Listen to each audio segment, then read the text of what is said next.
todos. Agradecendo a presença de todos em mais um evento que a gente está realizando esse ano, de comemoração do aniversário do Blog Calçadão. É o terceiro evento, e esse evento é especial porque a gente está fazendo em conjunto com os movimentos sociais, com os movimentos que fazem parte do Fórum Permanente de Movimentos Sociais e Movimentos Populares, e outros movimentos que não compõem o Fórum, mas que compõem as lutas populares de Ribeirão Preto, para debater direitos humanos, que é um tema que a gente, em conversa com as nossas parceiras, a Silvia Diogo, a Adria, do Movimento de Mulheres Negras, da Casa da Mulher de Ribeirão, que são sempre parceiras do Bloco Calçadão, desde o início, são parceiras na construção do Fórum de Movimentos Populares.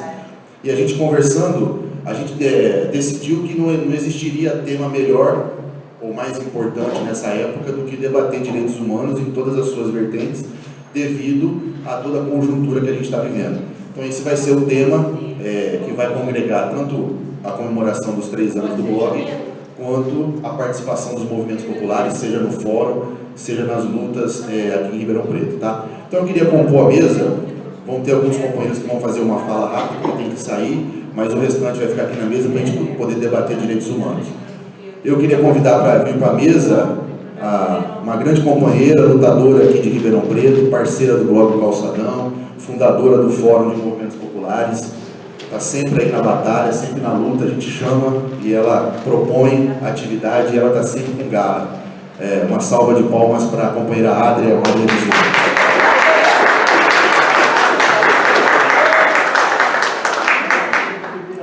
Queria chamar para a mesa, eu não a conhecia pessoalmente, conhecia só pelo Facebook, aí de repente uma manifestação aqui que aconteceu aqui no centro, contra aquela PEC que avilta o direito das mulheres. Aí eu a conheci pessoalmente, conversei com o Felipe, falei, vamos chamar, porque vai ser uma honra ela estar com a gente para poder fazer uma fala nos 3 anos do blog e também na luta dos movimentos sociais, a Flávia Meziara, pelo movimento feminista de Ribeirão.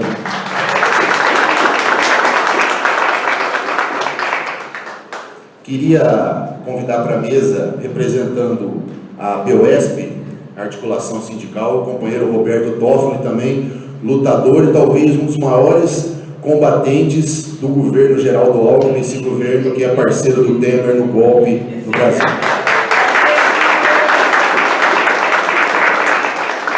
Queria chamar para a mesa uma outra companheira, que é do movimento, talvez o movimento social mais importante de Ribeirão Preto, também um parceiro do Bloco Calçadão, parceiro de primeira hora. A gente está lá cumprindo as pautas que o movimento compõe, e o movimento sempre chamando a gente para compor. Eu não estou vendo ela aqui, você está vendo ela aí, a Neuza Babiato, da MST? Mas ela está aí, né? Então, daqui a pouco ela vem aí, a Neuza e os companheiros do MST também estão presentes. Queria chamar para a mesa para compor aqui conosco, que é uma grande honra, uma deputada estadual que está fazendo uma luta muito importante aqui por Ribeirão Preto. Na verdade, ela era de Araraquara, mas Ribeirão Preto também está passando a ser a sua cidade, em toda a região.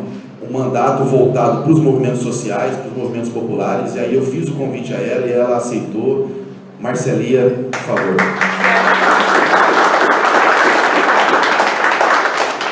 E queria chamar aqui para fazer uma fala para a gente, nesse dia de comemoração e também de luta, para que pudesse fazer uma fala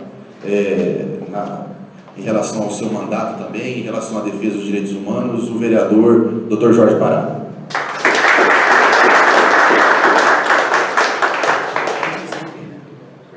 Obrigado, Ricardo. Eu salva de palmas para mim.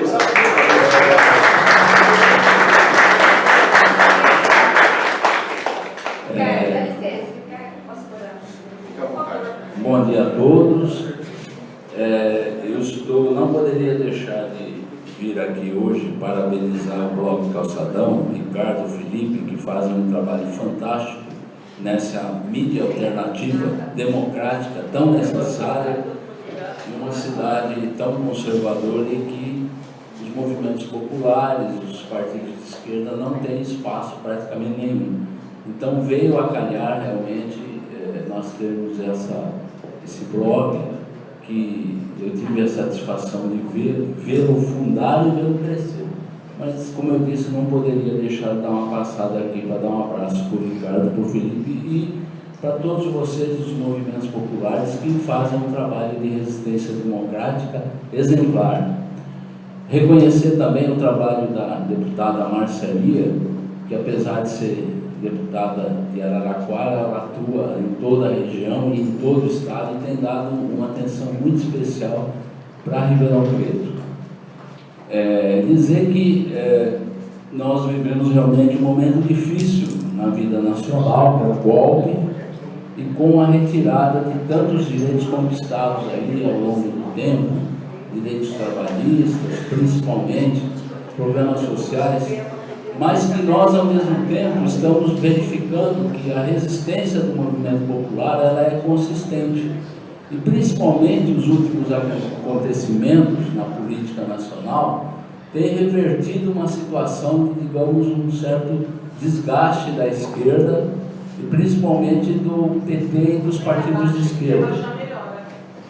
E o que acontece é que nós estamos vendo uma reversão do quadro, principalmente é só verificar as pessoas que estão refletindo de como era a sua vida há 2 anos atrás, principalmente 3 anos, e como é agora. Isso se reflete principalmente na aceitação do Lula para ser novamente presidente do Brasil.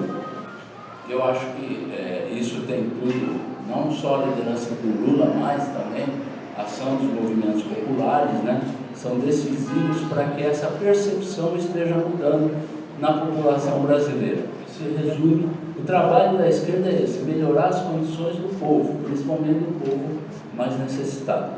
E isso eu acho assim, o Bloco ele incorporou esse pensamento, está levando assim, com muita capacidade, com muito empenho esse trabalho.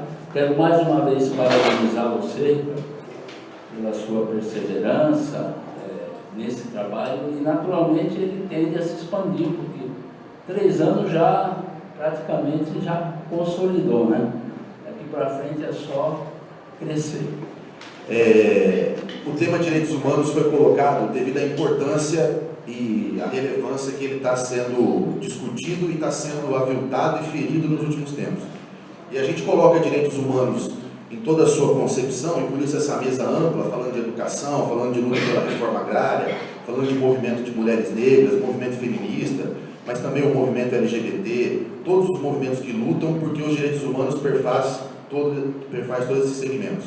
A gente vê, a partir do golpe de 2016, que foi um golpe não só contra o mandato da presidente Dilma, um golpe sem provas contra o mandato legítimo de uma mulher que foi eleita e reeleita pelo povo brasileiro, mas não terminou aí. Não foi um golpe só no mandato, foi um golpe nos direitos do povo e na soberania do Brasil. E o golpe tem continuado. E ele tem continuado ferindo os direitos humanos. Não só o artigo 5º da Constituição, que é a garantia fundamental das liberdades individuais, né, das garantias individuais, que na verdade tem uma inspiração no Pacto de São José da Costa Rica, que foi construído lá no final dos anos 60, né, que deu respostas a uma série de ditaduras que aconteceu na América do Sul e na América Latina. Isso se reflete no artigo 5º da Constituição. Então ali está sendo aviltado o direito de reunião, o direito de informação, a liberdade de consciência, tudo isso tem sido ferido nos últimos tempos. O direito da ampla defesa, o direito de ser considerado inocente até que você tenha todos os seus julgamentos, né?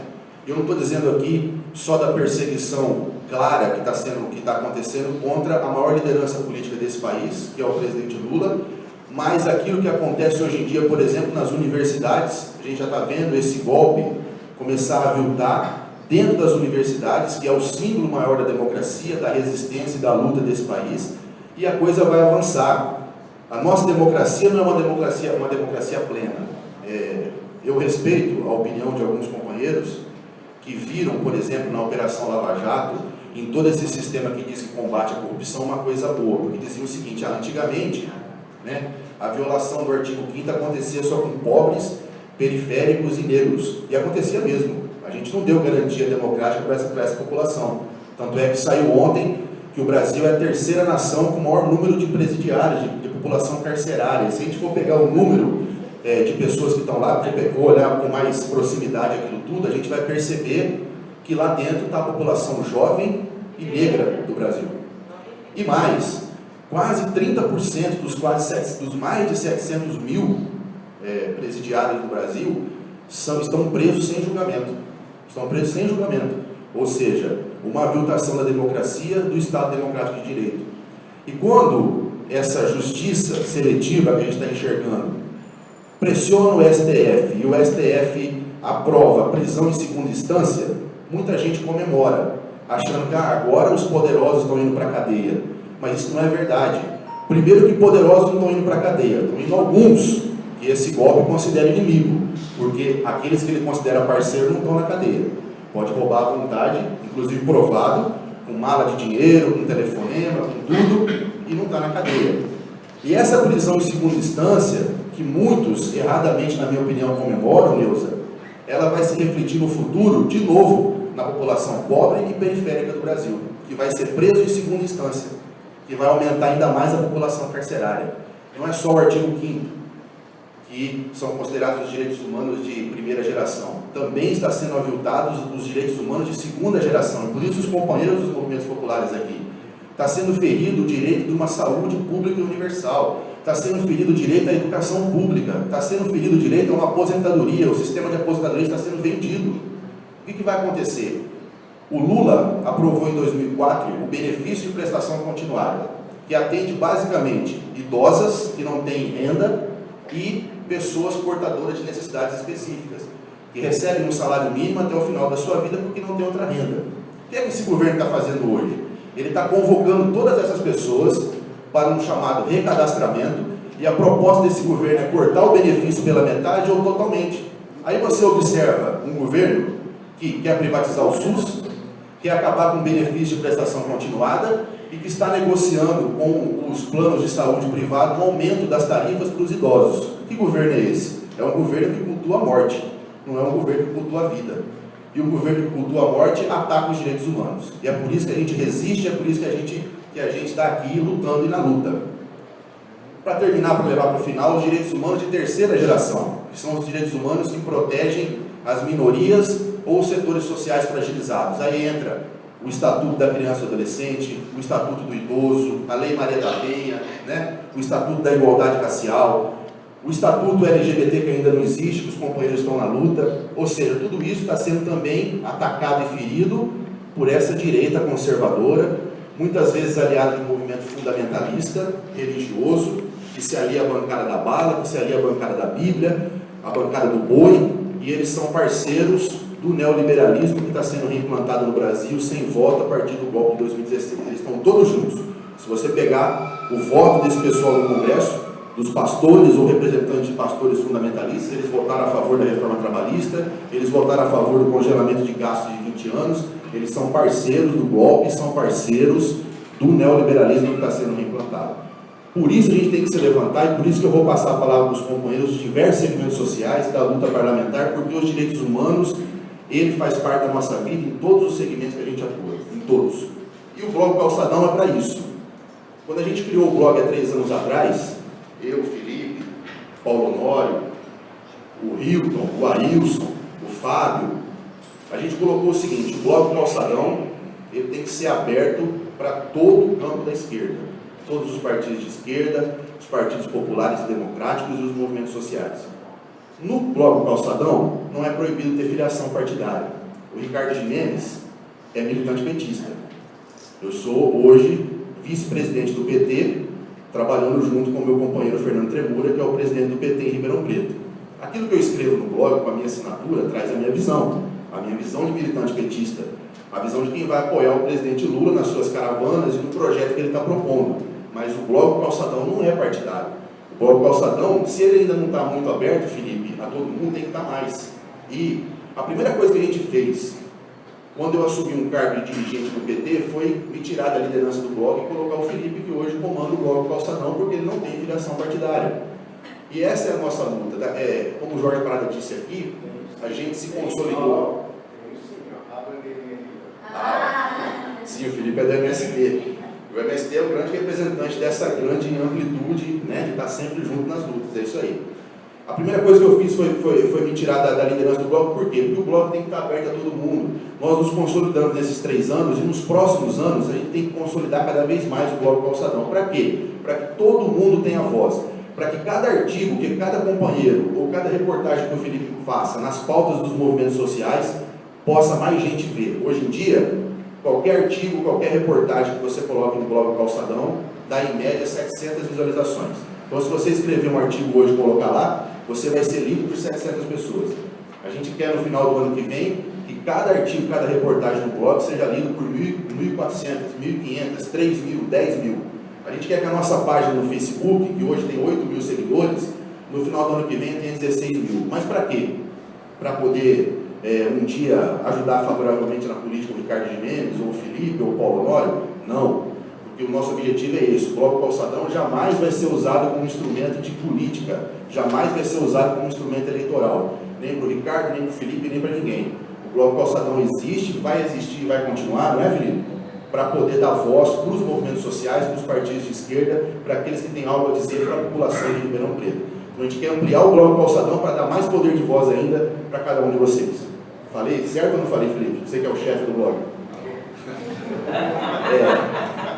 Eu queria agradecer muito e dizer o seguinte: além dos 3 anos do blog, está presente aqui também movimentos do Fórum Permanente de Movimentos Populares, que no ano passado, no processo eleitoral, fez uma coisa inédita aqui em Ribeirão Preto e que está gravada, está lá, publicada no blog do Calçadão. O Fórum Permanente de Movimentos Populares tem um documento público construído por mais de 30 movimentos populares de Ribeirão Preto, cada um fazendo uma proposta para Ribeirão Preto, né, Neuza? Na sua área, no seu segmento. Esse documento foi lido na frente de todos os candidatos a prefeito na eleição passada, só 3 faltaram, que foi o Nogueira, que hoje é prefeito, não participou do nosso encontro, o Ricardo Silva, que infelizmente não tem a característica do Ciro Gomes, o PDT aqui em Ribeirão Preto não é a cara do PDT nacional, e o nosso ex-amigo, companheiro de PT, que a gente vai carregar essa tristeza para sempre, o Juiz Gandini. Ele não esteve presente, certo, Fernando? O Juiz Gandini não foi no nosso encontro, você estava lá. Tirando esses 3, que representavam na época a direita em Ribeirão Preto, todos os outros estavam lá, e a gente apresentou esse documento. E esse documento é válido, esse documento é presente, e ele tem que ser discutido, Silvia, e companheiros que compõem o fórum, cada vez mais. Ele tem que ser resgatado do seu quase esquecimento que está lá no blog, e tem que ser colocado para o conhecimento das pessoas que não conhecem, porque lá está todas as propostas de todos os segmentos sociais de Ribeirão Preto, com propostas para a cidade. Isso precisa ser discutido no ano que vem, que vai ser um ano terrível para nós, em 2020. Quero passar a palavra para todo mundo aqui, agradecer mais uma vez, e podem contar com o blog do Calçadão, que a gente veio para ficar. Então, com muito prazer, com muita honra, que eu passo a palavra para você, para a deputada estadual Marcelinha. Bom dia, companheiros e companheiras. Bom dia, amigos e amigas. Eu vou ser bastante breve, mas não posso deixar de comentar com vocês, porque o Ricardo já fez uma análise de conjuntura aí bem detalhada do momento difícil que a gente vive, do momento crucial que esse país atravessa no pós-golpe. O golpe não acabou, ele continua em curso, e a gente está sentindo os efeitos desse golpe, e os efeitos são nefastos, né? O desmonte de todos os direitos, o desmonte do direito trabalhista, o desrespeito que o judiciário está tendo com a Constituição Federal, né? Essa semana eu li um artigo que dizia que o golpe veste toga, e é verdade, o golpe veste toga mesmo. O judiciário está enrolado nesse golpe, é um dos articuladores desse golpe. Então o povo brasileiro está totalmente desprotegido do ponto de vista do judiciário, do ponto de vista do legislativo, porque a gente está vendo o que aquela Câmara Federal e o Senado Federal estão fazendo com os nossos direitos, estão fazendo com o nosso pré-sal, estão fazendo com as nossas crianças, estão fazendo com o orçamento público, estão mercantilizando a vida das pessoas, porque hoje é muito mais importante a previdência privada do que a previdência pública, é muito mais importante a educação privada do que a educação pública. Estão querendo transformar a nossa saúde pública em um desmonte do SUS, enfim, tudo que nós estamos vivenciando significa o pós-golpe. Eles precisam pagar a conta do golpe, e aí eles estão fazendo toda essa malvadeza com o povo brasileiro. Mas ontem a gente fez, e a gente tem feito isso pelo interior do estado de São Paulo, e é isso que eu quero falar, uma audiência pública lá em Bauru. Nós já fizemos em São Paulo, já fizemos em Campinas, já fizemos em Marília, já fizemos em Araraquara e ontem nós fizemos em Bauru uma audiência pública para a gente começar, e já estamos elaborando, já estamos fazendo os relatórios, para a gente não vou dizer reorganizar, mas para a gente modernizar, para a gente modificar o Plano Estadual de Direitos Humanos do Estado de São Paulo, que é de 1997, do governo Mário Covas, e que ele está totalmente desatualizado, ele está totalmente, vamos dizer assim, fora da realidade que nós vivemos hoje na questão dos direitos humanos. Esse desmonte dos direitos humanos, ele está significando para nós, povo brasileiro, um grande retrocesso. Então, ontem nós fizemos uma audiência lá em Bauru, e nós depois tivemos a possibilidade de participar também de um encontro da luta antimanicomial, que tinha mais de 1000 pessoas participando de todos os estados, era um encontro nacional, e nós tiramos várias diretrizes para esse Plano Estadual de Direitos Humanos. Nós estamos discutindo de forma participativa pelo interior todo do Estado de São Paulo, temos ainda mais 8 audiências para o ano que vem, no começo do ano.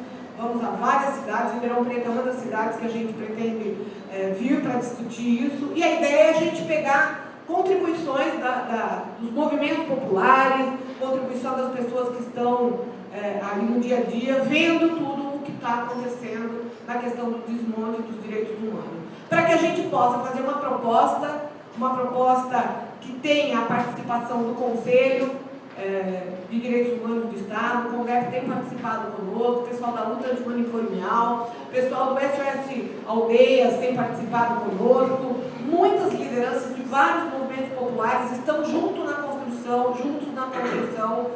desse Plano Estadual de Direitos Humanos, que a gente pretende até o meio do ano que vem entregar para o governador, que estiver lá em exercício, provavelmente seja o Márcio França, que é o vice que vai assumir, porque o Alckmin deve sair em abril.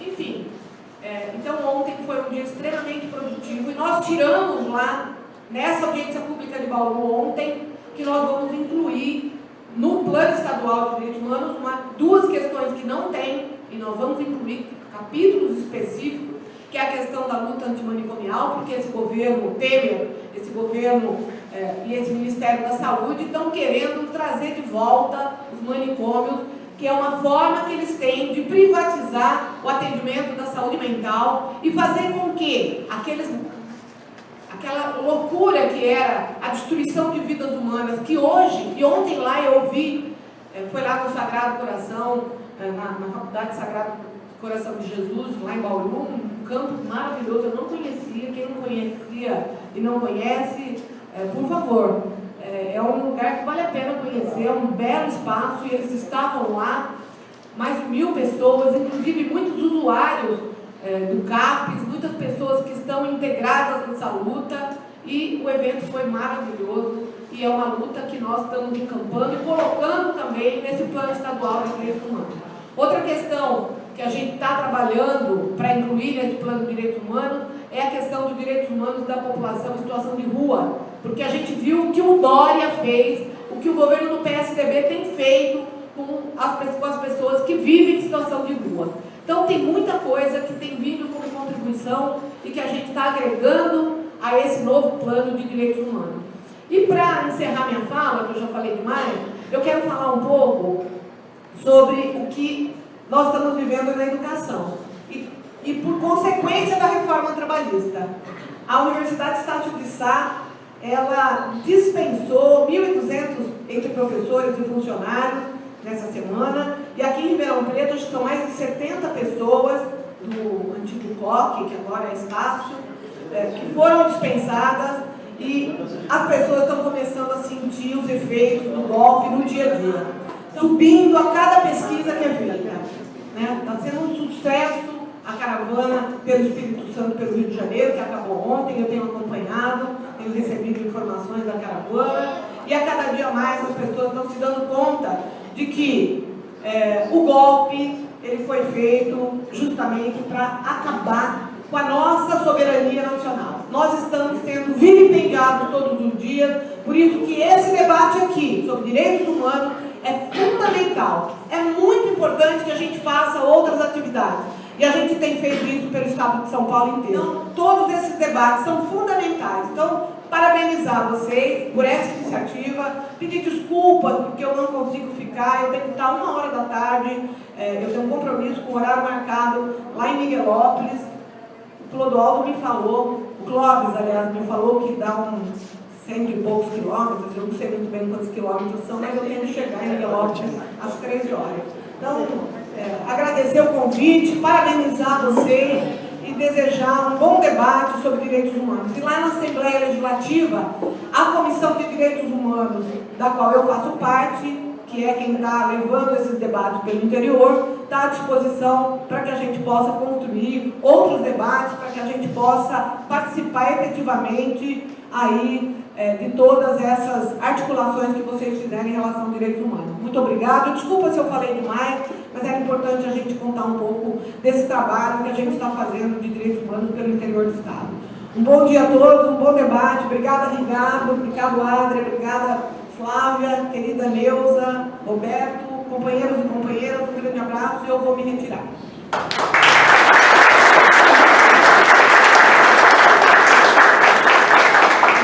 Marco, dá um recado pra gente aqui. Salva de palmas pro Marcos. Bom dia a todos, obrigado pelo espaço. A questão dos direitos humanos lá no entorno do aeroporto é prejudicada exatamente pelo que o Ricardo colocou, dessa propaganda que o aeroporto vai ser o divisor de águas, tem que ser lá. Então fica anestesiando a população como um todo, os atentados que a gente sofre lá no entorno fica debaixo do tapete.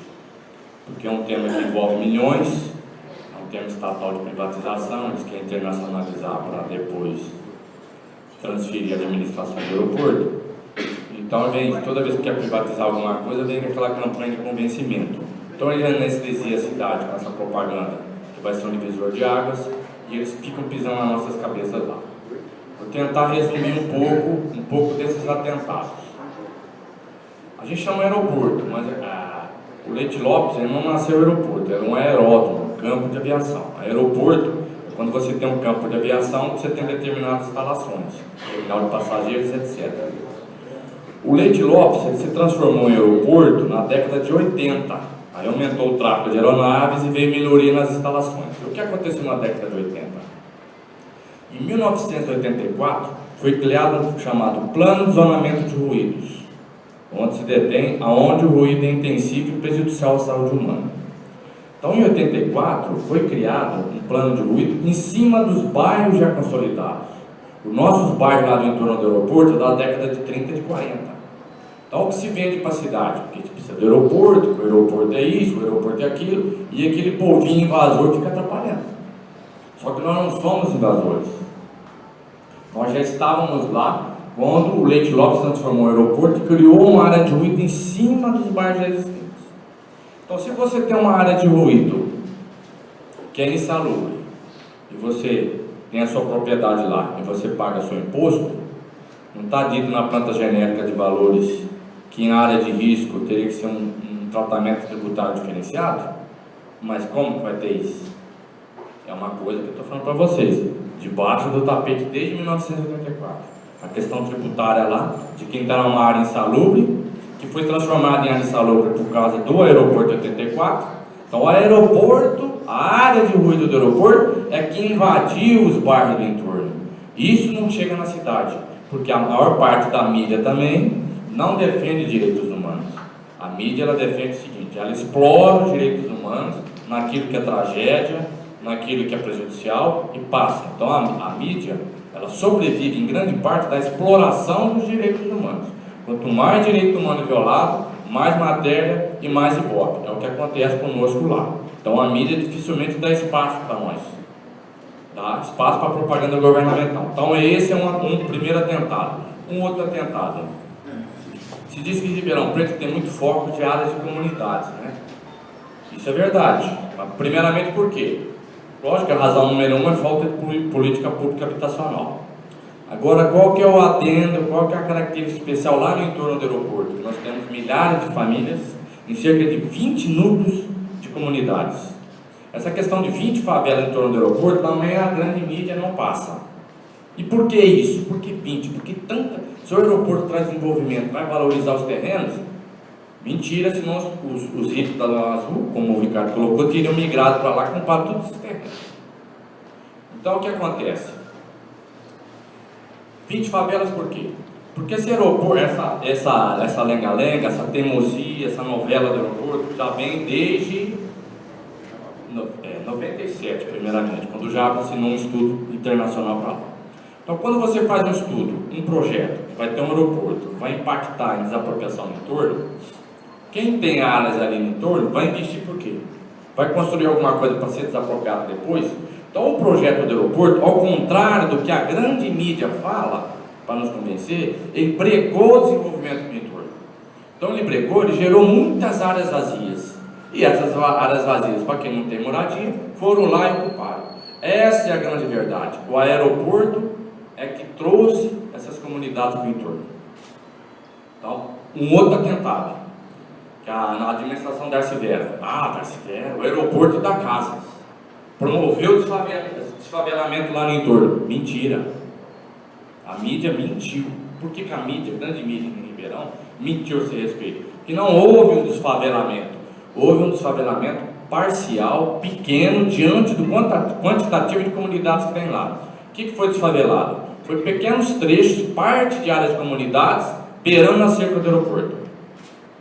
E muitos foram colocados na rua, não foram para casa. Muito teve borrachada. Teve criança que levou tiro e bala de borracha. Isso, a denominada favela da família. Foi uma comunidade que foi expulsa com violência. Então não houve essa questão. Então são vários atentados que a gente tem lá. Infelizmente fica tudo debaixo do tapete. E a gente vai lutando aí das armas que pode, um bloco de calçadão da vida, vamos dizer, né?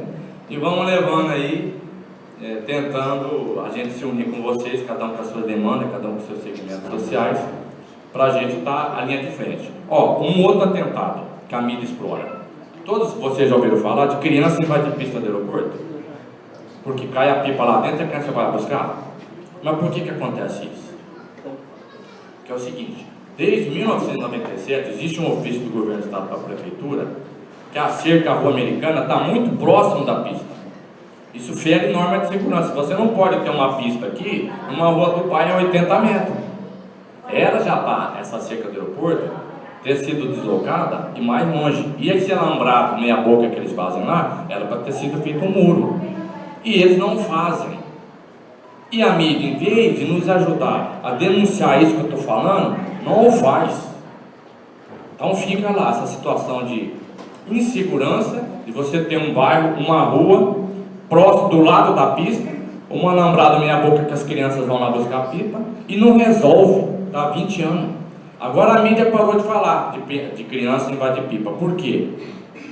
Porque está arranhando muito o marketing do aeroporto. E o que acontece? Os guardas estão fazendo o seguinte: cai uma pipa lá, o guarda viu, a criança ameaça ir lá, o guarda fala: não precisa ir lá não, que eu vou buscar para você. Tenta convencer lá que o guarda fica correndo atrás das pipas para a criança não pular. Então é uma série de atentados de direitos humanos que ficam debaixo do tapete. Por quê?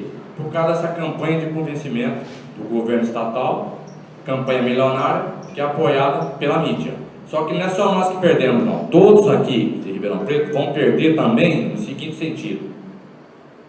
Porque se ampliar o Leite Lopes, aqui vai ser um Congonhas. Porque você ampliar o Leite Lopes, transformar no aeroporto de carga, a aeronave cargueira, ela é pesada, ela precisa de pista. E ampliação ali de 500 metros, a pista vai continuar curta com aeronaves cargueiras. Então a gente vai ter aqui, se essa ideia aí teimosa de mais de 20 anos vingar, nós vamos ter aeronaves cargueiras operando em pista curta. Então risco de acidente vai ter. Quem viver verá. Só que, eu falo para vocês, o tema do aeroporto é um tema muito abrangente, tem mais os colegas para falar. Eu queria deixar esse recado, pedir desculpa que eu tenho um compromisso que eu tenho que me retirar. Tá? Muito obrigado pelo espaço. agradece, o OAG comprou essa luta porque é uma luta justa e a gente vai continuar com ela até o fim, viu, Marco? Em defesa da educação. Roberto Totti.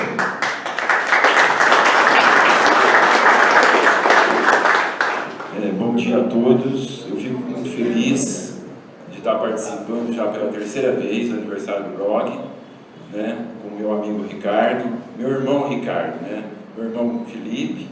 E eu queria cumprimentar cada um de vocês aqui, a Adria, né, da mesa, essa senhorita que eu não conhecia, a Flávia, conheci hoje, a minha amiga Neuza, né, a companheira Neuza, e cumprimentar também a minha amiga Judete, uma educadora que está na luta também, conheço ela há muitos anos, minha companheira da SEBS, aprendi muito e aprendo muito com a Judete, com o Celso, meu amigo Celso, né, Celso? Muitos anos lá no CEDEP, né, Celso? Aprendi muito com você, com o Edmar, que foi meu professor no seminário, né?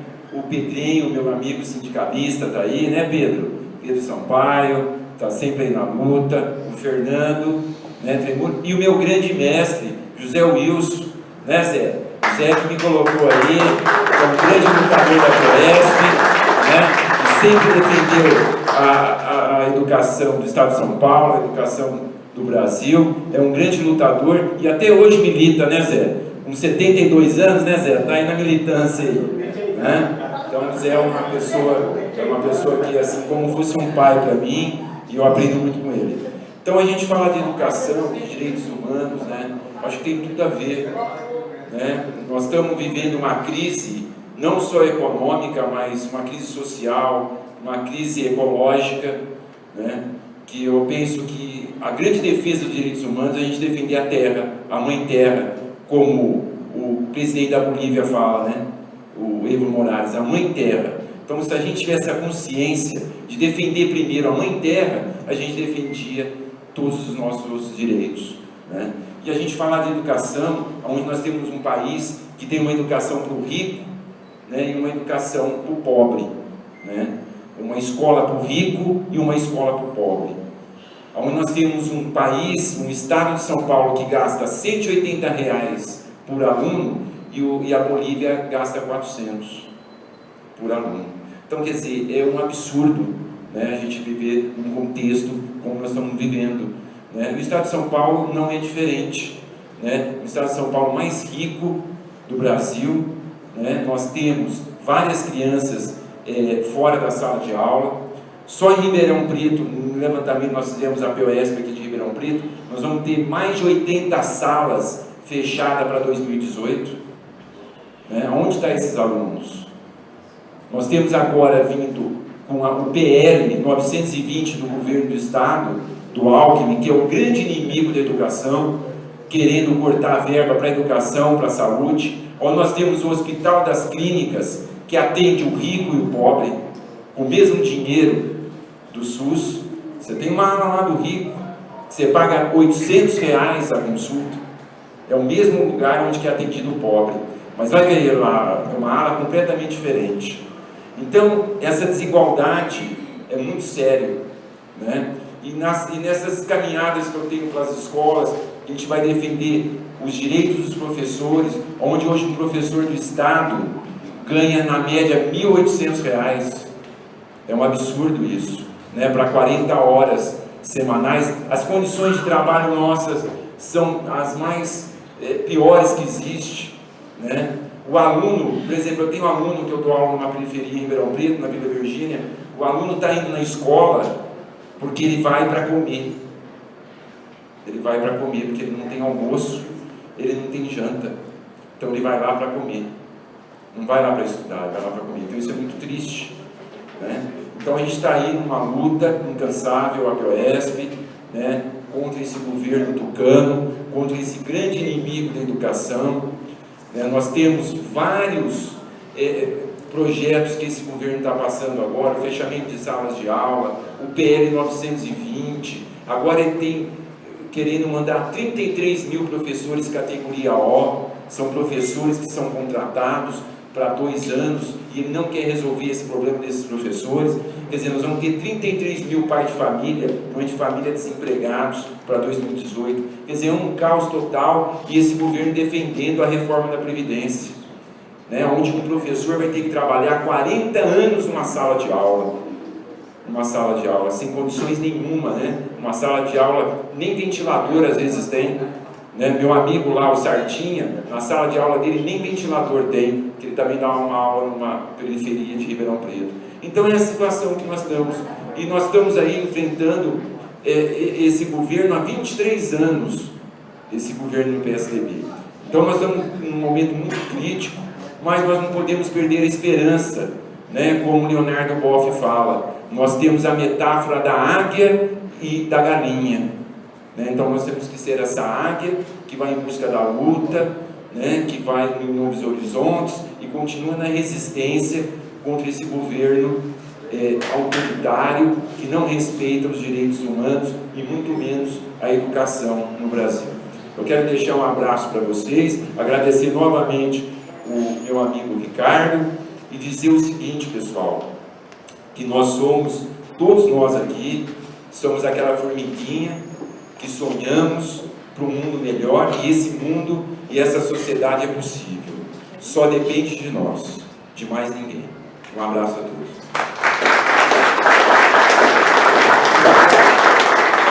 Obrigado, Roberto. O Roberto já falou de várias lideranças. Eu estou vendo aqui o Clóvis da Pau Brasil, a Marisa do Movimento de Mulheres Negras, o Platini do Movimento de Moradia, que está aqui, obrigado pela sua presença.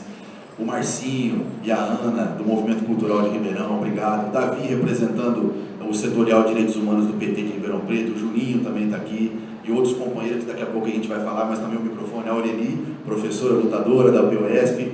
A gente vai abrir o microfone aqui para todo mundo falar e dar o recado, tá? Eu queria passar a palavra agora para uma jovem lutadora que eu tive o grande prazer de conhecer e falei assim para o Felipe, a gente tem que chamá-la para poder estar na mesa, né, do nosso aniversário, porque, aliás, a gente fez a cobertura lá do movimento contra a PEC e a gente tem muita honra de você estar aqui junto conosco e espero que seja a primeira de muitas vezes que você possa unir forças com a gente para a gente tocar em frente essa luta, que é uma luta muito dura. Flávia Meziara.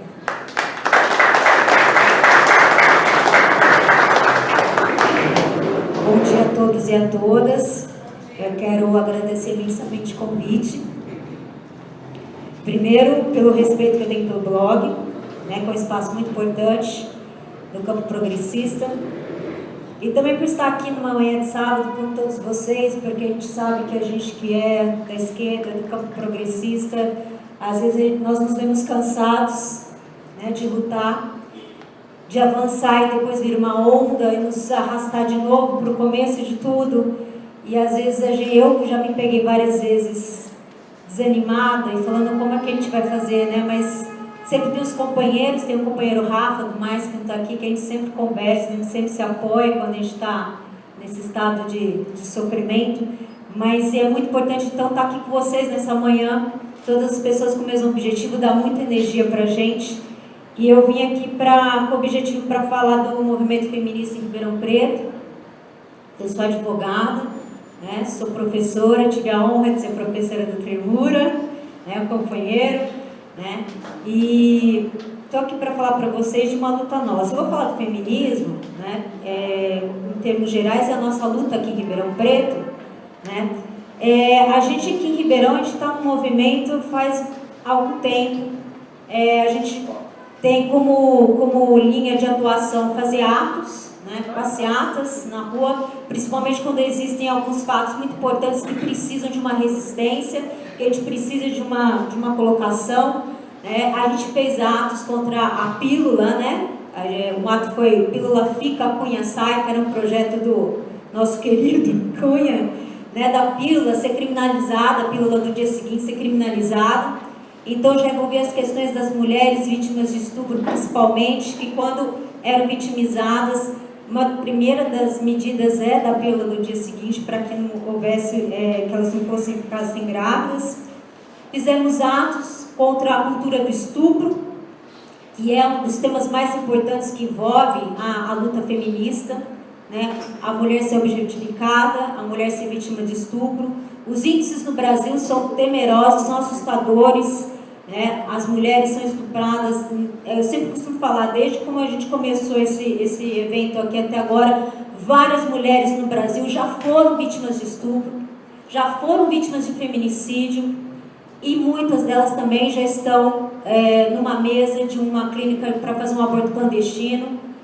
Podem vir a morrer porque o índice de mortalidade de mulheres por aborto clandestino é muito alto. E se elas não morrerem, elas vão ter uma lesão corporal grave, elas podem até ficar estéreis. E a gente também fez um ato aqui que foi muito importante, né, para dar apoio para nossa companheira jovem carioca, que foi estuprada por 33 homens. Né? Então, o caso da violência contra a mulher em todos os seus sentidos no Brasil todo é muito grave. Então, o movimento feminista é um movimento de resistência, de luta. Nós, mulheres, nós temos que lutar muito. Eu não tenho papel de fala, nem protagonismo para falar pelas mulheres negras, mas eu só vou citar, porque a gente tem as companheiras aqui, a Silvia, a Adri e as outras companheiras mulheres negras aqui, que quando a gente fala da luta feminista, as mulheres negras são as que mais sofrem dentro desse contexto todo, né? A Adri vai falar aqui, mas eu só estou citando.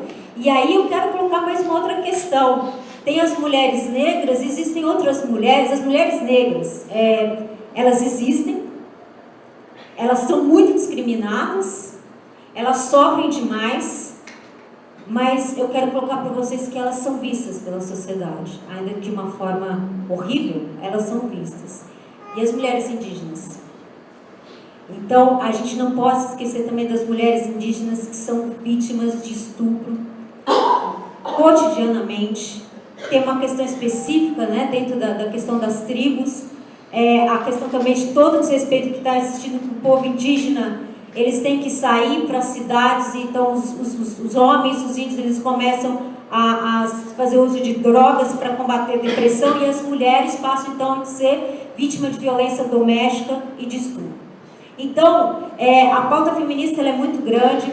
Falou-se aqui do sistema carcerário. As mulheres encarceradas no Brasil são esquecidas.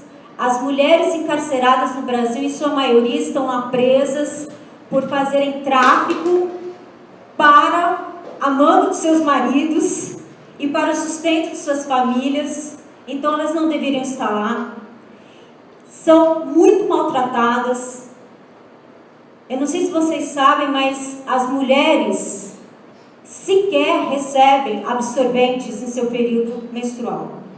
Elas têm que pegar o miolo de pão, do pão do café da manhã, e guardar para utilização de absorvente.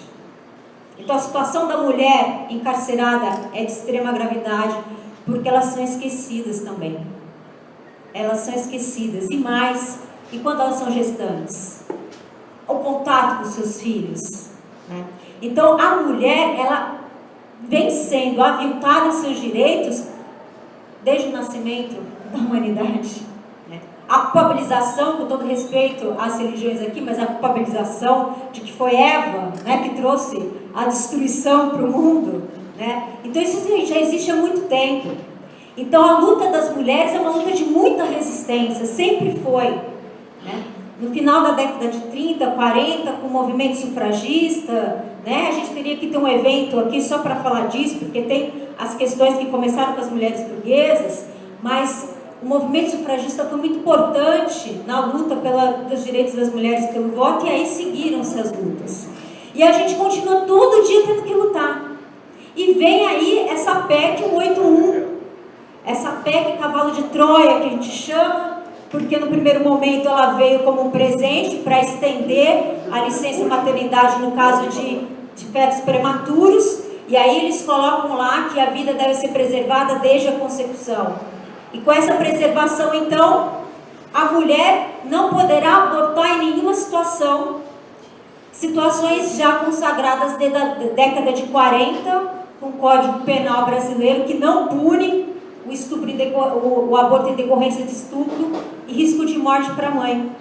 E o caso da anencefalia, que foram nada mais, nada menos que 20 anos de luta de vários segmentos, de juristas, antropólogos, sociólogos, médicos, enfermeiros, para que a gente conseguisse, então, no ano de 2012, que o Supremo Tribunal Federal se pronunciasse no sentido de que não é crime o aborto em caso de anencefalia, e nem se fala em aborto, porque não há vida em questão, então é antecipação do parto. E vem essa PEC para retroceder em todos os sentidos.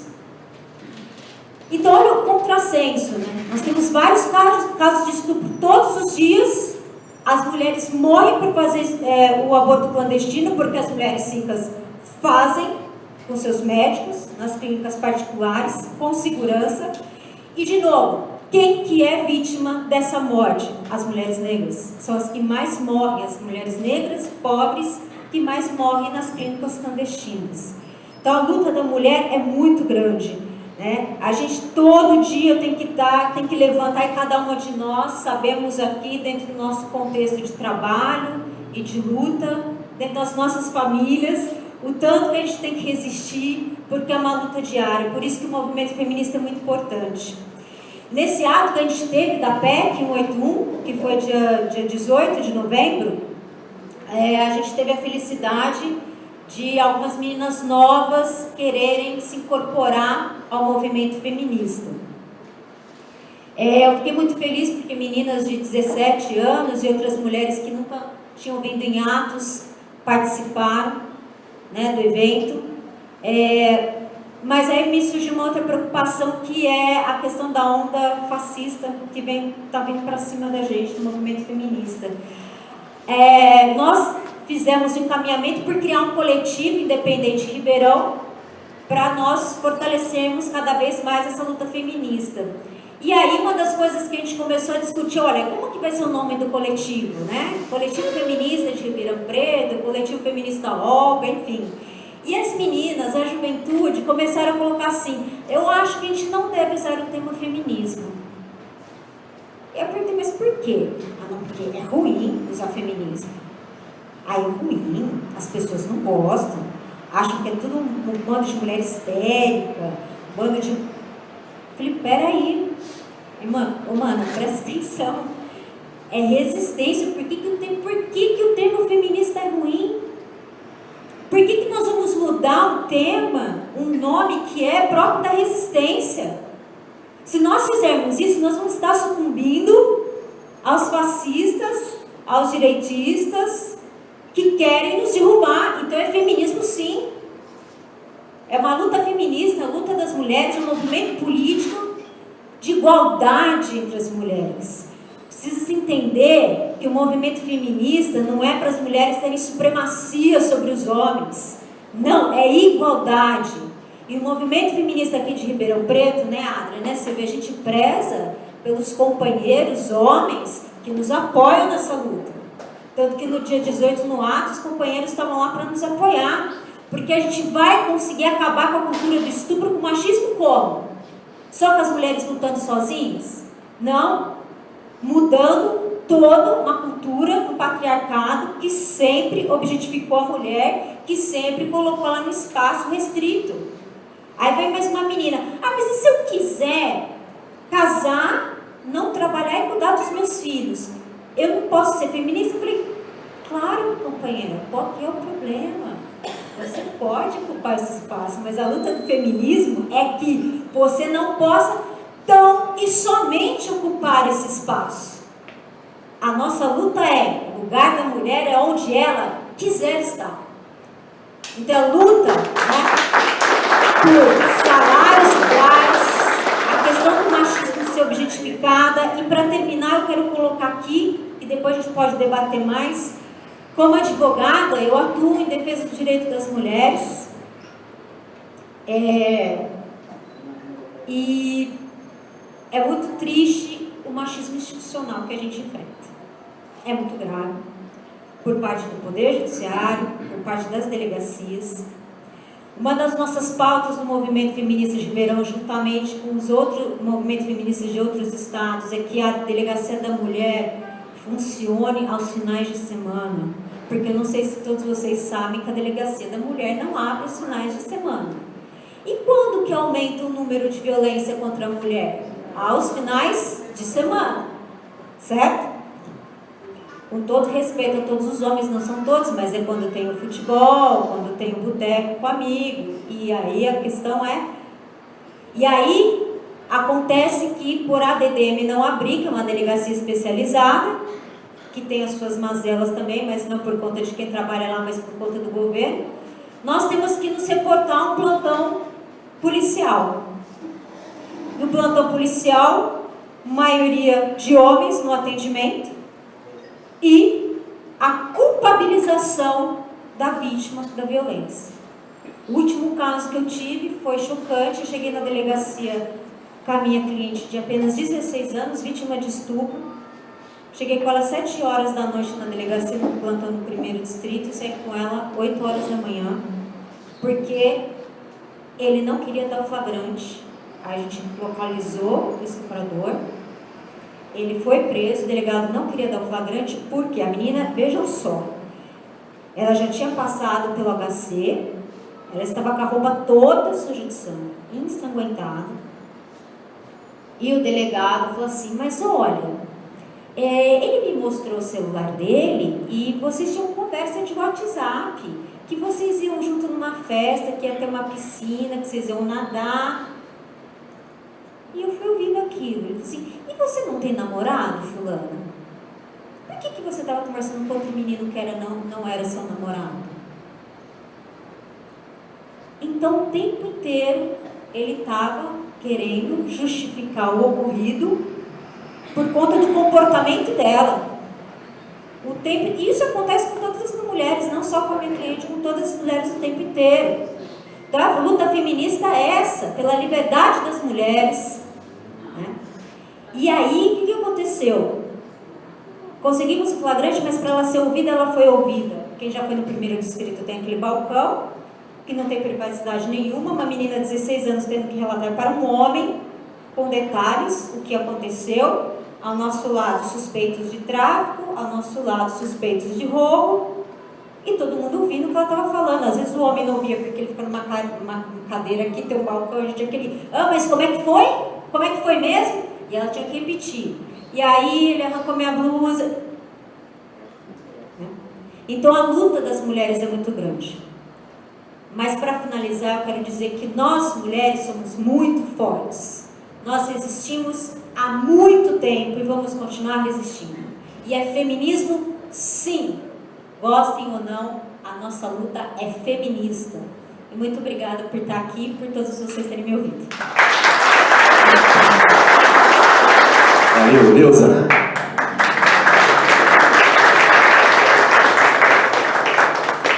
Bom dia a todos e todas.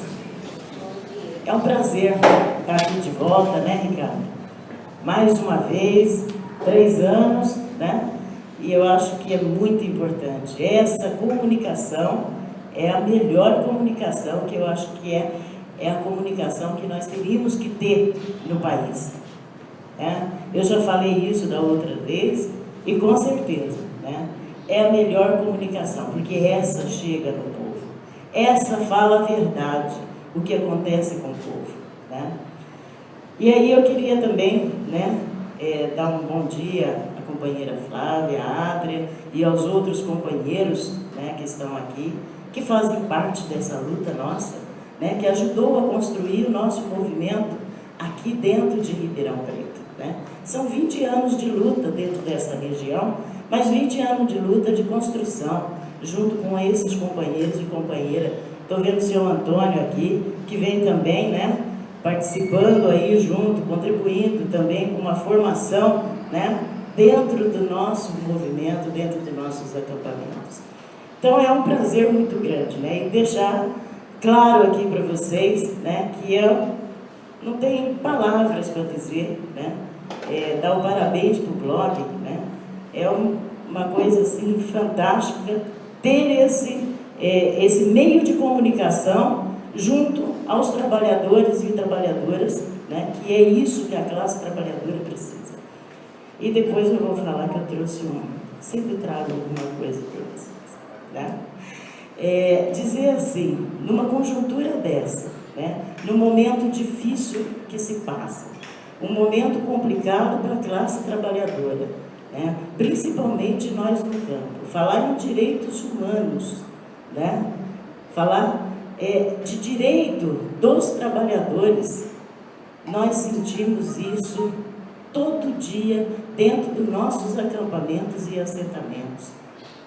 Falar em termos de direitos humanos, nós sabemos o que é isso, a criminalização dos movimentos sociais, né, que hoje vem pegando muito. Nós temos, as nossas lideranças são caçadas e presas, entrando para dentro desses presídios que são construídos, né, para poder botar a classe trabalhadora lá, para pôr o povo pobre dentro desses espaços que eles criam, né, que são os presídios, porque nós ocupamos terra. Por que nós ocupamos terra? Porque a Constituição não é cumprida nesse país. Rasgaram a Constituição. Uma Constituição que é um espaço onde que foi uma construção coletiva e que teria que ser seguido, né, como um objetivo para esses trabalhadores e trabalhadoras nesse país. E hoje estão acabando de rasgar todas a Constituição, toda essa construção que foi feita.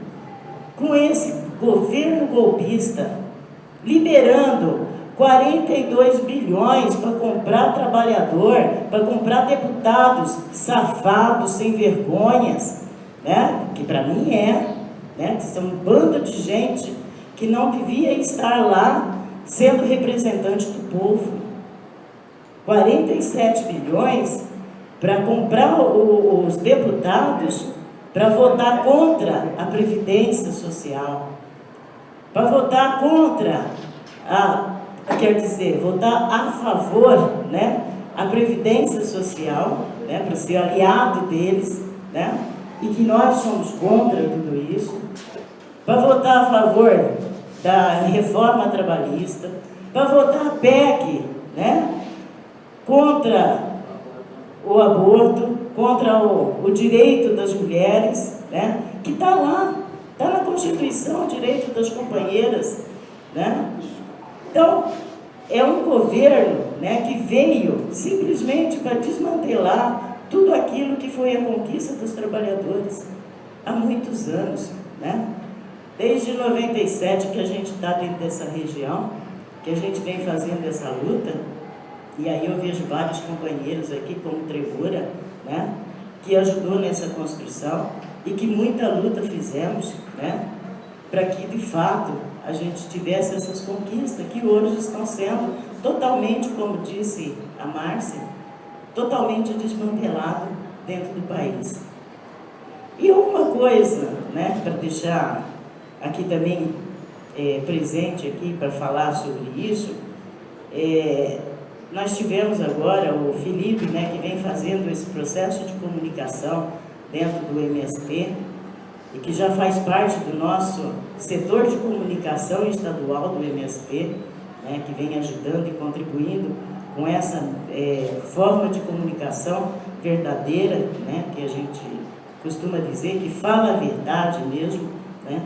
Ele fez uma matéria que saiu ontem, né, porque esse governo golpista, retirando, além de tirar os direitos dos trabalhadores, né, tira também o direito de comer, né, que os trabalhadores têm direito à alimentação. Nós temos hoje, no estado de São Paulo, entre todos os movimentos sociais, nós temos 10 mil famílias acampadas. 10 mil famílias acampadas. Eles liberaram para os acampamentos de todos os movimentos sociais 1.840 cestas básicas, achando que isso daí vai contemplar todos os acampamentos de todos os movimentos. Só nós do MST, nós temos no estado de São Paulo quase 5 mil famílias acampadas. Aí libera 1.840 cestas básicas para levar para os acampamentos, aonde que tem famílias que veio da cidade, não tem aonde morar, não tem perspectiva nenhuma na vida, vem para dentro do acampamento para poder criar de novo, né, ter essa coragem de fazer a luta para ter dignidade de novo, quanto ser humano, quanto fazer parte dessa sociedade. E aí nós estamos fazendo essa denúncia, né? O Felipe foi lá, fez uma matéria dentro do acampamento nosso, que é aqui o Paulo Botelho. O Paulo Botelho, nós temos 130 famílias hoje lá dentro do acampamento, veio uma cesta básica. Isso é brincar. Isso é falar que nós somos, né? Isso é achar que a gente é idiota, é um governo que não serve para os trabalhadores, é um golpe 24 horas acontecendo, desmantelando todos os direitos, todas as políticas que foram conquista dos trabalhadores, e hoje vem acontecendo isso. Acabaram, né, porque a cesta básica de todos os acampamentos, ela vinha a partir do MDS, que é o Ministério do Desenvolvimento Social. E hoje, eles acabaram com o Ministério do Desenvolvimento Social, né? Aí ficou CONAB, que faz um trabalho também para o grande agronegócio, né? Que é a questão das exportações, né? O PIB subido, aquela coisa toda que não serve para nós, né? Que é a questão das exportações, exportação de soja, exportação de cana, né? De álcool, todo um processo aí que para nós não tem muito serventia isso, né? Mas para eles, para o grande capital, isso com certeza é a maior glória hoje do país. E é isso, esse é o papel também que a CONAB ela acaba cumprindo aqui hoje dentro do país e inclusive aqui dentro do estado de São Paulo, que teria que comprar alimentação de dentro dos assentamentos, da agricultura familiar, para que pudesse, de fato, servir os trabalhadores hoje que estão na cidade, que estão dentro dos acampamentos, que ainda não têm terra, né? E não fazem isso. E aí nós fizemos essa matéria, né? Essa denúncia. Aqui nessa região nossa, né, nós temos 5 acampamentos, né? Nós temos mais de 300 famílias, veio 114 cestas para que a gente pudesse dividir entre os acampamentos. Estamos agora, né, falando o seguinte, dia 21, vamos estar aqui na frente do Pedro II, fazer uma panfletagem e dizer, inclusive para o prefeito aqui, o Nogueira, que nós queremos aquela fazenda experimental para fazer assentamento. Porque nós não queremos viver,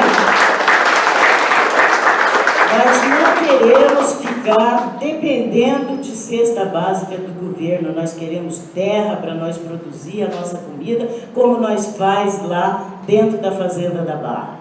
É isso, né? Como nós estamos hoje produzindo dentro dos nossos assentamentos, e nós queremos os nossos acampamentos também a produzir a comida saudável, que é isso que nós vamos fazer. Então, dia 21, a partir das 6 horas da tarde, todos estão convidados, vamos estar aqui na porta, aqui do Pedro II, fazer uma panfletagem, tá? E todos, seria muito importante ver todos os companheiros e companheiras, para que de fato a gente faça essa denúncia, porque o governo não está pensando mais, né? Também nem precisamos, né, pensar que isso daí seria lembrado, que é a classe trabalhadora, que é os pobres, né? Porque ele só está pensando hoje na meia dúzia de ricos, né? E as grandes indústrias que tem. Então, né, não precisamos nem achar que isso daí vai acontecer dentro desse país com o governo que tirou todos os direitos do trabalhador e que fez o golpe. E lembrar, né, eu tenho um menino nosso, né, que se formou advogado, e ele se formou advogado pelo ProUni, que foi o direito à educação que Lula fez com os programas que foram constituídos no país, né? E isso é importante, você vê um sem terra, um menino, né, ser formado em direito e hoje vai atuar, inclusive, na questão dos direitos humanos, né, trabalhando com os trabalhadores a partir de uma política de governo que foi o governo Lula que fez. Então, eu acho que esse é um papel e isso é que nós temos que fazer a luta constante, né? E lembrando a companheira Flávia, né, que a gente está sempre enfiada aí em todos os lugares mesmo, né? Mas fizemos uma ocupação na fazenda daquele estrupador que estrupou 40 mulheres, né? Ocupamos com 200 mulheres a fazenda dele, lá perto de Itapeva. Isso, é um nome complicado, mas o homem tem um monte de fazenda e ficava, né? O médico, né? Aquele médico, e nós ocupamos a fazenda dele com 200 companheiras, né? E falar que nós também somos feministas, né? Porque o lugar da mulher, com certeza, é em todos os lugares, e principalmente na luta. E na luta é que nós temos que ficar, né? E não é em outros lugares, não. E aí, para terminar, né? Eu acho que todos nós aqui já conhecemos, mas é importante dizer, né, que essa mídia que vocês criaram, né, que tanto Felipe quanto Ricardo e mais os outros companheiros, Paulo, que também, né, foi feito todo um trabalho de construção, mas eu queria dizer o seguinte: é uma mídia revolucionária. E para presentear vocês, em nome da nossa organização, do MST, eu queria deixar aqui Fidel e a Revolução para vocês. E também deixar para vocês, né, porque também temos projeto, que é a Reforma Agrária Popular, né, e temos projeto para a classe trabalhadora, alimentação saudável, agroecologia e luta. E com certeza, né, vamos fazer a reforma agrária que é necessária nesse país. O programa agrário do MST para vocês. Obrigada.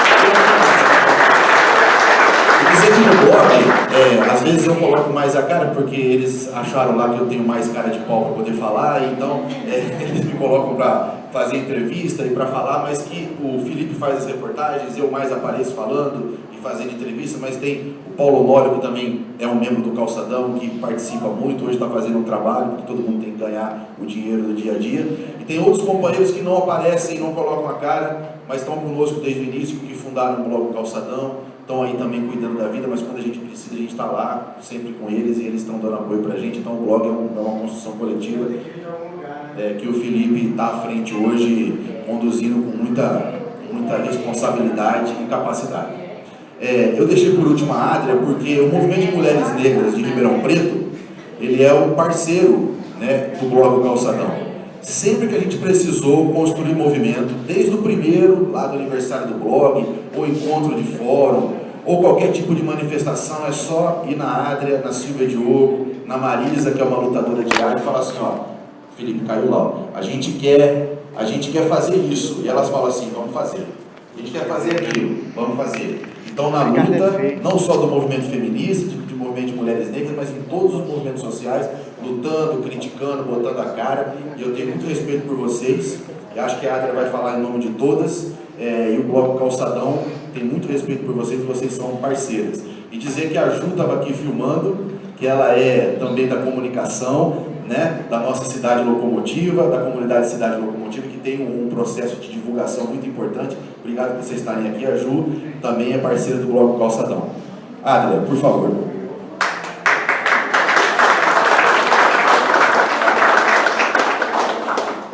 Pessoal, bom dia para todas e para todos.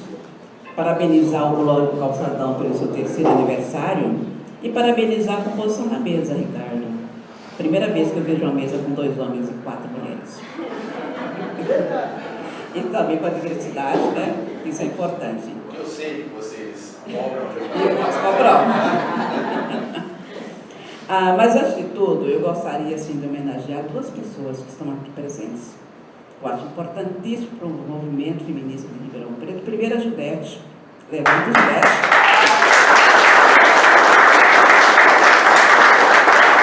E a Silvia Diogo. São as resistentes do movimento feminista de Ribeirão Preto da década de 80. Onde eu venho de um movimento social, que é do movimento social junto com Dom Angélico Santo Bernardino, na época da minha juventude, que eu pertencia ao grupo jovem da Igreja Católica, aqui da Catedral, e participando da primeira ocupação de casas aqui em Ribeirão Preto, que era as 120 casas ali ao lado da cadeia do presídio feminino. E ali nós realizávamos um trabalho junto com o Dom Angélico, que era o revolucionário de Ribeirão Preto, a ponto de que ele teve que ir embora de Ribeirão Preto a pedido da elite. E a partir daí, a gente começa também a militar nos movimentos aqui em Ribeirão Preto, né, nos movimentos de moradia da época, era lá na Vila, começa pela Vila Carvalho, e depois no movimento feminista, onde eu me engajei também. E o nosso movimento feminista, ele tinha sede ali na Vila Tecnológica. O Cupim comeu nossa casa, que era de madeira, e ficamos sem a sede. E a partir da Silvia, da Judete, do movimento feminino de Ribeirão Preto, do movimento de mulheres de Ribeirão Preto, é que nasce a Casa da Mulher. É criada a Casa da Mulher, onde eu sou presidenta, a Silvia é coordenadora de projetos, a Marisa pertence à diretoria. E a Judete é fundadora também, né, da Casa da Mulher. Então, são momentos importantes, espaços importantes que nós ocupamos para justamente a gente combater a questão dos preconceitos, do racismo, das desigualdades, da questão de gênero, né? Aqui em Ribeirão Preto, que são questões polêmicas da sociedade de Ribeirão Preto, onde muitos dizem são coisas que você não deve fazer e não deve dizer. Mas só que nós achamos que nós devemos fazer e dizer e denunciar também as injustiças, as desigualdades, as violências que acontecem com as mulheres aqui em Ribeirão Preto. E nós estamos na década dos afrodescendentes no Brasil. É uma situação que poucos conhecem durante o Brasil. A década dos afrodescendentes foi decretada pela ONU desde 2015 até 2024 no Brasil. E pouco se fez, né? As coisas que foram, aquilo que foi realizado em políticas públicas foi no governo Dilma, e a partir daí aquilo que foi realmente criado está sendo desmontado aos poucos em relação aos direitos da população negra e aos direitos das mulheres negras do Brasil. E o Brasil, ele tem inclusive uma série, até eu deixei ali na porta, uma série de recomendações da ONU, que são 264 recomendações que a ONU faz ao Brasil em relação ao não cumprimento dos direitos humanos em todas as áreas. E numa das recomendações cita o racismo existente no Brasil, né, as mulheres, né, a importância da luta da violência que as mulheres têm nesse país, principalmente as mulheres negras. E a gente tem que lembrar um pouquinho da história brasileira, que é importante para entender o que é a luta das mulheres negras nesse país. Quando o movimento feminista, uma coisa que em todos os lugares que nós vamos contestamos, não importa quem seja, se seja professor universitário, escritora, presidente, deputado, vereador ou governador, ou qualquer autoridade, nós contestamos quando colocam o início da luta feminista na década de 1930, o que não é verdade. A história institucional fala isto. Mas se formos colocarmos a história brasileira no seu tempo, desde a época da colônia, desde o primeiro momento em que a primeira mulher negra foi trazida para esse Brasil, a primeira mulher africana, para ser escravizada nesse país, aí começa a luta das mulheres.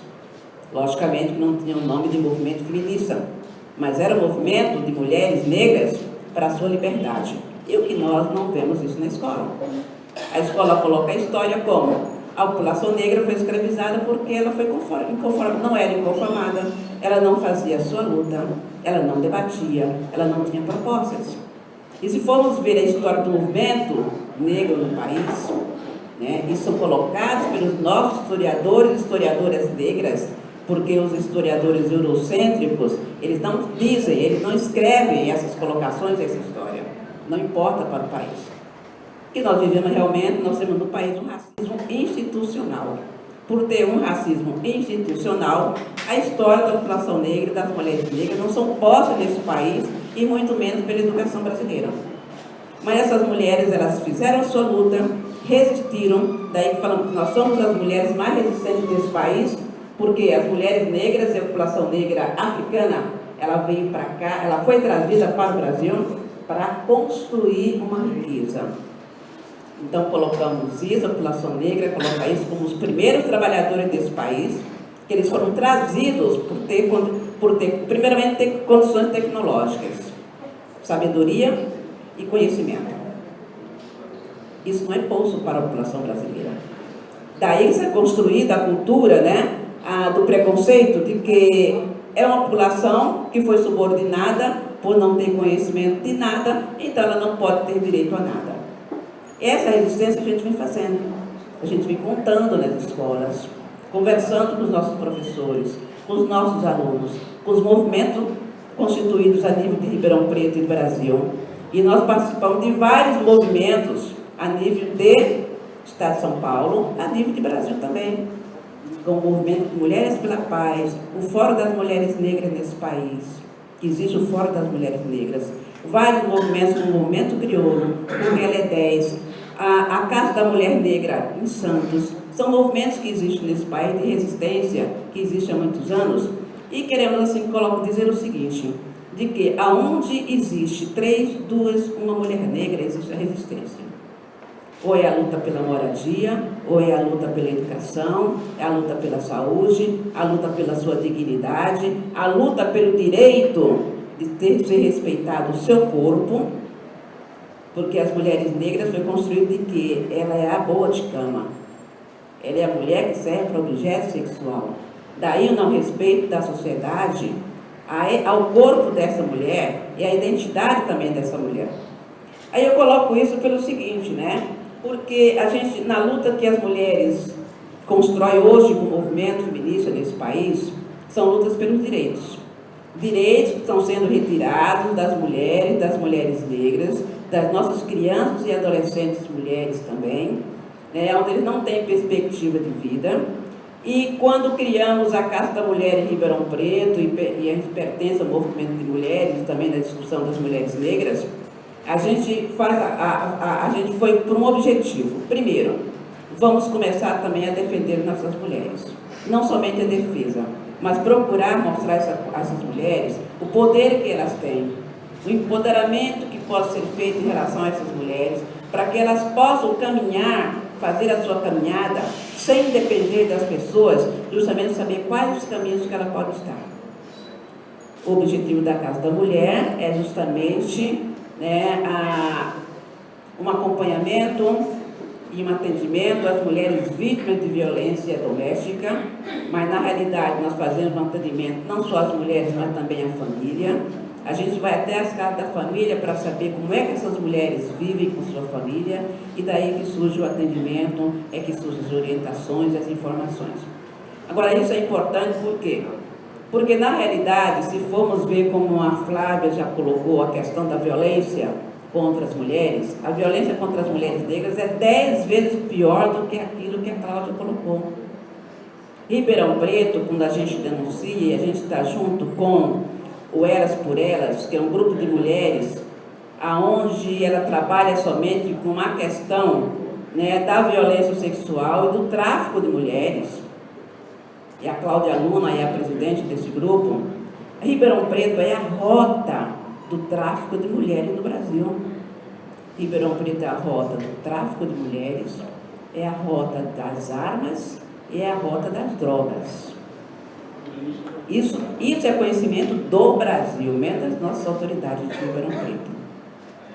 É daí que entra da América, as mulheres passam por Ribeirão Preto, vão para São Paulo, Rio de Janeiro. Daí são exportadas para o exterior. O que acontece com o corpo dessas mulheres, onde a sua maioria são negras? Mulheres que são enganadas para trabalho no exterior, e daí, quando elas descobrem que realmente elas estão dentro de uma rota de tráfico de mulheres, já é tarde para sair. E essas mulheres, em muitas ocasiões, têm seus órgãos retirados, não só mulheres, mas a juventude também, seus órgãos retirados e vendidos. Então, esse grupo de combate ao tráfico de mulheres que existe no Brasil, eles denunciam a nível de Brasil, nos encontros estaduais, nos encontros nacional, aonde a gente começa, a gente sabe das informações, Porém, são informações que realmente a mídia ela não coloca porque não interessa esse país. Então, quando a gente coloca essa questão da violência, é uma questão muito grave. São as mulheres que mais morrem por questão do aborto, é o maior número de mulheres encarceradas, é o maior número de mulheres nas ocupações de terra, é o maior número de mulheres, né, onde estão realmente nas ruas, são mulheres negras. E esse olhar que a sociedade tem que ter para essas mulheres não existe. Então fica dependendo dos movimentos sociais, das denúncias que nós fazemos, das propostas que nós queremos, de políticas públicas que nós queremos colocar para os governos, vista Ribeirão Preto, onde algum desmonte em relação aos direitos das mulheres estão sendo feitos. Fechamento da Coordenadoria da Mulher, que é um trabalho feito pelo movimento de mulheres de Ribeirão Preto. Há 20 anos, vamos colocar resistência, eu, a Gilberto e a Silvia, a gente vem debatendo com os governos na construção de abrigos para mulheres, que Ribeirão Preto está fechado. A Coordenadoria da Mulher para as políticas públicas, né? A questão da moradia, que nós já colocamos na questão da moradia, quem é do grupo de moradia aqui sabe, da questão de moradias para as mulheres vítimas de violência e chefe de família, que é importante, da ampliação da locação social em Ribeirão Preto para as mulheres que não têm aonde morar e que têm famílias, e para as mulheres também vítimas de violência. Então são inclusive assim projetos, políticas públicas que começam a surtir efeito em Ribeirão Preto, porém, quando chega um governo neoliberal, começa a derrubar todas essas políticas. Daí que no dia 8 de março desse ano, nós estivemos na rua, justamente exigir do governo uma prática, certo? Um olhar para essas políticas públicas e a importância dessas políticas públicas. Até hoje não conseguimos falar com o secretário da Assistência Social, devido à resistência dele. Não é importante o movimento de mulheres. Nenhum movimento ainda conseguiu falar com o prefeito, não conseguiu falar com o secretário de Assistência Social, muito menos com o secretário da Casa Civil. Então fica difícil a gente trabalhar com a questão das políticas, quando a gente tem uma resistência de governo, porém a nossa luta ela tem que ser de resistência, sim. Ela tem que ser de denúncia, né? E quando a Marcialia ela faz uma colocação, né, da questão dos direitos humanos, acho que nós, mulheres negras, mulheres e outros movimentos que estão aqui, na audiência pública que vai ser feita o ano que vem, nós temos que levar assim quais são as nossas demandas em relação ao não cumprimento dos direitos humanos, o que nós queremos.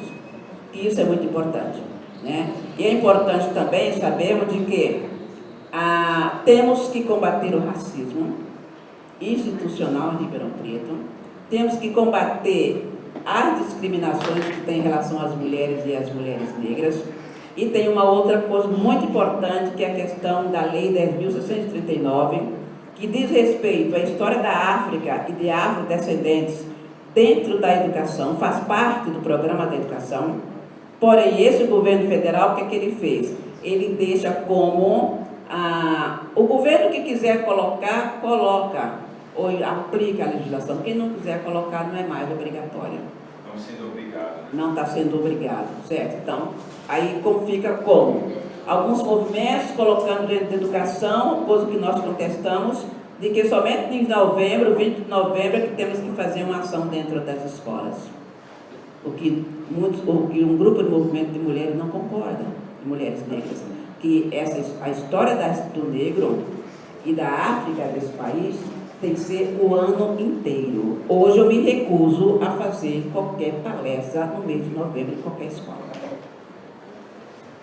Eu acho que isso não é política, isso não é educação. Só lembrar da população negra em um período. E temos que lembrar da população negra da construção da história desse país, onde a população negra, as mulheres negras resistiram e resistem ainda, certo? Na questão das suas políticas públicas, na questão dos seus direitos. E temos que lembrar que a assistência social, o trabalho da assistência social, ele foi construído pelas mulheres negras. Que hoje é o serviço social. É da assistência social, nasce o serviço social, com a criação da Irmandade da Boa Morte no Brasil. Era na época do Império, era uma irmandade construída, criada por mulheres negras libertas, porque tinha que ter mais de 60 anos, através da lei do sexagenário. A partir dessa idade, elas construíram essa Irmandade da Boa Morte. Para quê? A Irmandade da Boa Morte foi justamente o movimento dessas mulheres para a libertação do seu povo. De que forma? Os negros que trabalham nas minas de ouro procurem roubar pepitas pequenas, pepitas de ouro, escondam no meio dos seus cabelos e entreguem para a Irmandade. A Irmandade tinha um atravessador que comprava, e era com esse dinheiro que a Irmandade conseguia libertar alguns negros e algumas negras, e crianças e adolescentes negros. E a partir daí, essa Irmandade ela também prestava uma assistência a essas famílias que estavam fora já das fazendas e já não eram mais escravas. Aí essa é a partir desse trabalho da assistência social que nasce o serviço social, que quando uma das assistências sociais foi colocar a história da assistência social, eu contestei, falei, por que não? Ela falou, não encontrei literatura, mas eu sei que é assim. E não é verdade, existe a literatura. Então, acho que a seção da resistência está em todos os campos das mulheres negras. Na área de segurança, saúde, educação, como em Ribeirão Preto, nós estamos tentando construir o Comitê da Equidade, que vem já há 10 anos na discussão, que é a lei da saúde da população negra, que tem um programa no Ministério da Saúde, porém não foi implantado o programa da população negra, porque simplesmente os secretários anteriores falavam, se eu colocar esse programa em vigor, eu estou aumentando o racismo em Ribeirão Preto. Total falta de desconhecimento de políticas públicas de saúde, onde a população negra tem doenças específicas e tem que ser tratado dentro da equidade que o SUS proclama. E tem medicação para as doenças específicas da população negra. Enquanto a cidade não tiver o seu programa, não pode receber a medicação para doenças específicas da população negra. E a partir de agora nós estamos discutindo o Comitê da Equidade, que é um comitê que existe dentro do Ministério, onde esse comitê ele vai tratar a saúde da população negra, a saúde da população de rua e a saúde da população LGBTI. São discussões que estamos começando a ter com esse governo, é resistente, nós vamos tentar, eu acho que na tentativa é que eles vão cansar e até nos ouvir, porque a gente acha importante, a gente está em todas as instâncias.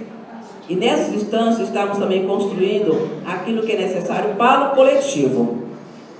Porque a Casa da Mulher e o movimento de mulheres não trabalha para a individualidade, trabalha para atender o coletivo. Aquilo que é construído é para todos e para todas, não é para um e nem para um grupo, é para todos. Isso é muito importante. É daí que vem também a nossa resistência também, né? E está colocando também para os coletivos negros, jovens, constituídos em Ribeirão Preto, como nós temos aqui o coletivo Abaiomi, temos o coletivo Afronte, o coletivo negro da USP, né? E o coletivo dos cabelos crespos, são coletivos que a gente permeia, né? Fazer essas colocações, que nunca podemos trabalhar no nosso individualismo. Se eu quero ficar rico, eu vou trabalhar no individualismo. Agora, se eu penso, na verdade, na questão coletiva, eu tenho que trabalhar na questão coletiva para todos e para todas, sem pensar em um dia ter alguma renda. É esse o trabalho da Casa da Mulher, o trabalho do Movimento de Mulheres de Ribeirão Preto. Obrigada.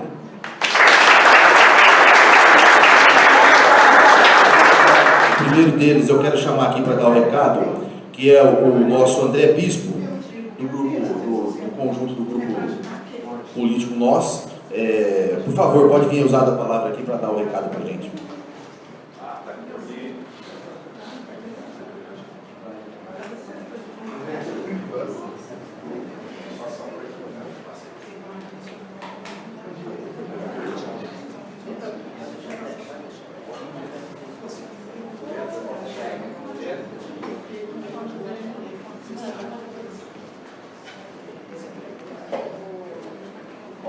Primeiramente, eu queria desejar um bom dia a todos e a todas, né? Meu nome é André Bispo, sou da nova organização socialista e também milito assim, no PSOL. Gostaria de saudar a mesa, né? E também assim, parabenizar assim, tanto assim, o Ricardo como o Felipe, né, pela organização assim, desse evento, que é um evento assim, que ele vem assim, em resposta a um outro evento, né, organizado pela direita, né, que parece assim, que está sendo organizado, está sendo realizado agora. E também eu gostaria de encaminhar para vocês, pedir o apoio, né, dos dirigentes e da militância aqui presente, sobre uma situação que está acontecendo lá com os servidores. Né? Não sei se vocês têm ciência, tem uma servidora nossa, a dona Edlis de Fátima, que ela está sofrendo assim, preconceito machista, onde assim, ocasionou sua exoneração. A situação, momentaneamente, assim, ela está meio que quase resolvida, né, através de uma liminar, mas ainda está em trânsito e nós estamos assim, fazendo uma moção assim, de solidariedade assim, em apoio à servidora. Eu gostaria do apoio da militância aqui presente. Ah, tá. Eu vou estar passando assim, a moção aqui para todos, né, ela vai estar correndo aqui para todo mundo. E aí eu tenho o escrito assim, do caso assim, com maiores detalhes. Ela é servidora de onde? Isso, é tudo da ERC. É? Da ERC, isso mesmo. Obrigado, pessoal.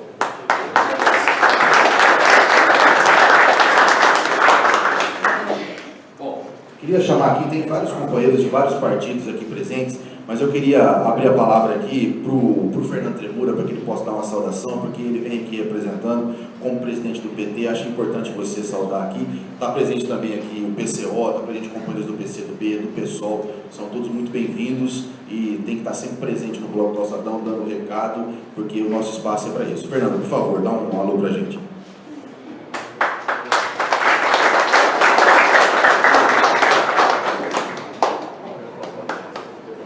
Bom dia. Acho que, primeiramente, fora Temer, nós não podemos perder de vista essa bandeira. Fora Temer! Fora Alckmin! Fora Nogueira! Fora Dória! Pessoal, é muita alegria que eu estou aqui hoje. Eu lembro uma conversa que eu tive com o Ricardo já, logo no começo da formação do blog, o Ricardo me disse: Tremura, um dia esse blog vai ser grande. Você lembra dessa conversa? Um dia esse blog vai ser grande, você vai ver. Ricardo, o blog já nasceu grande. Por quê? Porque tem as melhores cabeças, as pessoas que têm a independência de fazer, que têm um compromisso popular, que fazem a luta, que faz o cotidiano e que vai transmitindo, você vai buscar notícia no local onde ela está acontecendo, não fica copiando do site, do correspondente, vocês estão sendo presentes em todas as lutas. Então, parabéns ao blog, parabéns a todos vocês, você, o Felipe, todos que construíram, que ousaram ter esse sonho de construir um grande blog, e hoje com certeza o blog, hoje o Calçadão é um dos principais referenciais de esquerda da nossa cidade e da nossa região, que eu vejo lá as curtidas lá do pessoal que é de toda a região. Então vocês já estão de parabéns. Uma outra coisa que eu queria falar, e aí eu quero falar aqui, enquanto presidente do PT, e a respeito de uma fala que teve aqui, que é o seguinte: as pessoas não têm afiliação partidária. É importante ter afiliação partidária. Sabe por quê? Nós vamos fazer a luta no embate social, mas a luta institucional, ela se dá dentro dos partidos políticos. Então, as pessoas, elas têm que estar dentro dos partidos. Por quê? Porque é lá que eles vão fazer a luta institucional. Quando tiver que ter uma candidatura que represente aquela categoria, se a pessoa não tiver a condição de filiação partidária, ela não pode fazer a luta institucional. Então, eu acho que isso é uma coisa. E aí, tem partidos comprometidos. Tem o PT, tem o PSOL, tem o PCdoB, tem o PSTU, tem a Causa Operária, tem vários partidos que têm espaço para militância. E os partidos precisam dessas lideranças, elas fazem falta. O movimento de luta lá pelo Direito das Mulheres é carente de gente comprometida, tem que ter, todos os partidos têm que ter essa condição. Agora, é muito importante esse momento que a gente está vivendo. Inclusive, tem um companheiro nosso, né? Nós estamos discutindo aqui direitos humanos, tem um companheiro nosso, vários companheiros, né? Mas tem um companheiro diretamente ligado a gente aqui que ajudava a organizar esse evento, que encontra-se preso num julgamento de segunda instância, totalmente arbitrário, totalmente desumano. Enfim, e nós vamos assistindo passar tudo isso e a gente vai acabar ficando quieto, vai ficando, e as coisas vão acontecendo. Então, eu acho que é o momento da gente começar a discutir mais junto. E mais junto, eu digo, todo o movimento, como os partidos políticos do campo da esquerda, porque vai chegar a todos. Se enganam aqueles que a direita vai perseguir só o Partido dos Trabalhadores, vai perseguir a todos, da mesma maneira que se enganam aqueles trabalhadores que fazem a luta pela terra, achar que só vai ser perseguido o MST, todos os movimentos vão ser perseguidos. Nós temos acompanhado uma intervenção muito grande do governo de direita na questão da moradia.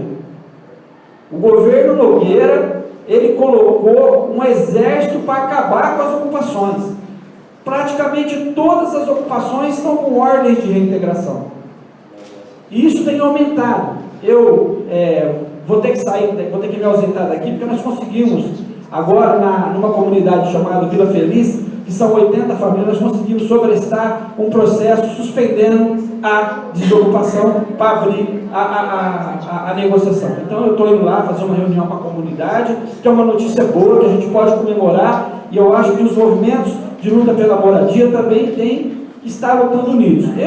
Eu trabalho muito, sou advogado, advogo para vários movimentos, inclusive o Movimento Livre, mas do lado de cada cidade, na zona oeste, que é a Vila Virgínia, que é esse agrupamento aqui do lado de cá. Milito muito pouco, mas felizmente no direito hoje, nós temos outros companheiros advogados e advogadas que têm abraçado essa causa e têm ajudado a fazer a manutenção dessas ocupações. Estou aqui vendo aqui o Platini, então de parabéns pessoal, estão ousando lutar contra essa política que está aí de exclusão, contra os direitos humanos, que o direito à moradia é um direito humano, é um direito, é obrigação do Estado fornecer, e nós temos que lutar junto com esse pessoal para que a gente possa acessar esse direito. Então, eu fico muito feliz, Flávia, que foi minha professora, Ricardo, Neuza, que é uma irmã, Neuza, não tem nem palavra para descrever a minha relação de vida com a Neuza, com o Paulinho, com a família, né?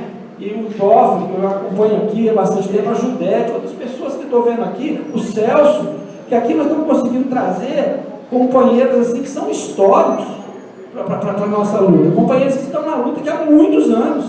Isso é muito importante. Então, Ricardo, o blog do Calçadão já é grande, muito grande. E olha, eu tenho muito orgulho e assim, me sinto privilegiado de poder estar aqui hoje, vivendo esse momento com você. E é lógico que vocês vão ser muito maiores. Mas o alerta que eu queria dar é esse, a questão das organizações identificarem os seus partidos políticos e participar da luta institucional, que é muito importante. Importante os partidos políticos integrarem a luta social, se envolver no movimento de luta pela moradia, no movimento de mulheres, no movimento LGBT, da questão racial, dos trabalhadores. Nós estamos vivendo aí hoje, talvez, o maior desmonte da nossa história, que é a reforma trabalhista. Eu sou advogado, milito nessa área, e é desastroso. A consequência já chegou aí, como bem foi relatado aqui, com os próprios trabalhadores aí da Estácio. E aí, atinge inclusive uma massa trabalhadora, porque tem gente que fala assim, não, um dia eu encontrei um advogado, falava lá no Justiça do Trabalho, disse para mim o seguinte, ele é advogado patronal. Eu falei, doutor, quero ver agora como é que vocês vão fazer. Aí eu disse para ele, ela falou, infelizmente o senhor não vai ver, porque eu vou continuar advogando para os trabalhadores, e o senhor, a empresa não precisa mais de você. Ela vai negociar direto. Infelizmente, você que acha que porque como ele é advogado da outra parte, ele se sente rico também. Ele se sente, não, eu sou o patrão, eu advogo para a empresa. E não é essa a realidade. O advogado da empresa é tão empregado como um empregado do chão de fábrica. Ele só não tem a consciência. Então eu acho que esse momento é talvez um dos piores momentos pós-golpe da ditadura e pós-golpe Dilma. Talvez esse seja o pior momento que a gente vive. A questão da criminalização do presidente Lula é fundamental e vai atingir todos os partidos. presidente Lula, eles estão fazendo um processo específico para uma única pessoa. Aqui ninguém está defendendo a criminalidade, não, nós defendemos o devido processo legal. Todas as pessoas têm que ter o mesmo rito processual, seja ele um favelado, seja ele um mega empresário. E isso não acontece nesse país, porque aqui nesse país o que prevalece é a injustiça. Aqui a justiça não caminha com o justo, talvez aqui e talvez em lugar nenhum, porque a justiça ela é feita pelos representantes do povo, pelo menos aqui nós que somos os deputados. E por isso que eu falei daquela questão da filiação partidária. Enquanto a gente não tiver o nosso povo para fazer lei, a lei vai continuar contra nós. Enquanto a gente não tiver gente para fazer a mudança estrutural, para fazer a luta, nós não vamos conseguir vencer isso que está aí, que não é centenário, é milenar. A classe trabalhadora é explorada desde quando nasceu o ser humano. Existe a exploração do homem pelo homem. E isso a gente tem que combater. Então, quero agradecer a todos e deixar um recado claro que nós perdemos no nosso debate. Só tem um jeito da gente transformar a nossa sociedade, que é a construção do socialismo que nós tiramos da nossa pauta. E é esse socialismo, esse modelo que vai libertar a classe trabalhadora. Muito obrigado. O Fernando tocou no assunto aqui, o Trena vai falar aqui sobre a situação de um companheiro que é meu companheiro particular, ajudou o Blog do Calçadão, está na luta e está sendo amplamente injustiçado por uma prisão ilegal, sem direito de defesa, com erros grosseiros no processo e que, por ser petista, não tem tido direito de defesa e todo mundo merece, como o Fernando Trenura falou. Rafael, por favor. Bom dia a todos, eu quero parabenizar vocês pelo blog, é uma excelente iniciativa, é fazendo jornal e é escrevendo que a gente consegue realmente mobilizar a população e criar um diálogo constante, né? Que é a coisa mais importante no processo de esclarecimento. Então, é uma excelente iniciativa e quanto mais gente estiver escrevendo, mais próximo da revolução a gente vai estar, Ricardo. Com relação ao que acontece com o Zé, né, o Zé Alfredo, eu queria passar alguns pontos aqui, porque é um tema que ele acaba sendo um pouco esclarecido, mas o Zé Alfredo, ele teve um problema no qual começou com a posição que a prefeitura ela acabou tomando. A prefeitura ela abriu uma auditoria quando os tucanos eles retomaram o poder. E essa auditoria a gente pode ver muito bem que ela não é feita para nada, porque o percentual do que realmente ela queria pegar dentro de todo o campo orçamentário é muito pequeno. É 500 mil que ela faria uma averiguação, na qual já tinha sido, aliás, averiguado, e na qual o Zé Alfredo já tinha sido comprovado a sua própria inocência. E uma coisa muito interessante é que esses documentos que comprovam a inocência dele são negados e ele está preso, tendo provas que estão totalmente a favor da sua liberdade, que mostram a inocência dele, sendo ignoradas, ou seja, é uma situação muito complicada, porque é uma pessoa que já tinha sido e tem provas que ela é honesta, que há uma real perseguição contra ela, a justiça deixa ela lá mofando na cadeia, e agora, né, por causa do monopólio que a gente tem da grande imprensa, acaba não aparecendo isso, né, esse fato tão claro de perseguição, né? Então é bom que a gente tenha realmente muita consciência do que está acontecendo e fique muito preocupado, porque ele era uma pessoa muito importante. Todas as vezes que eu tive a oportunidade de conversar com ele, eu sou uma pessoa bem alarmista, né, porque uma das coisas que eu mais venho falando é sobre a questão do golpe, né, e eu estou falando muito sobre a questão do golpe militar. Todos os momentos ele sempre se articulou, ele estava panfletando, ele era uma pessoa do povo.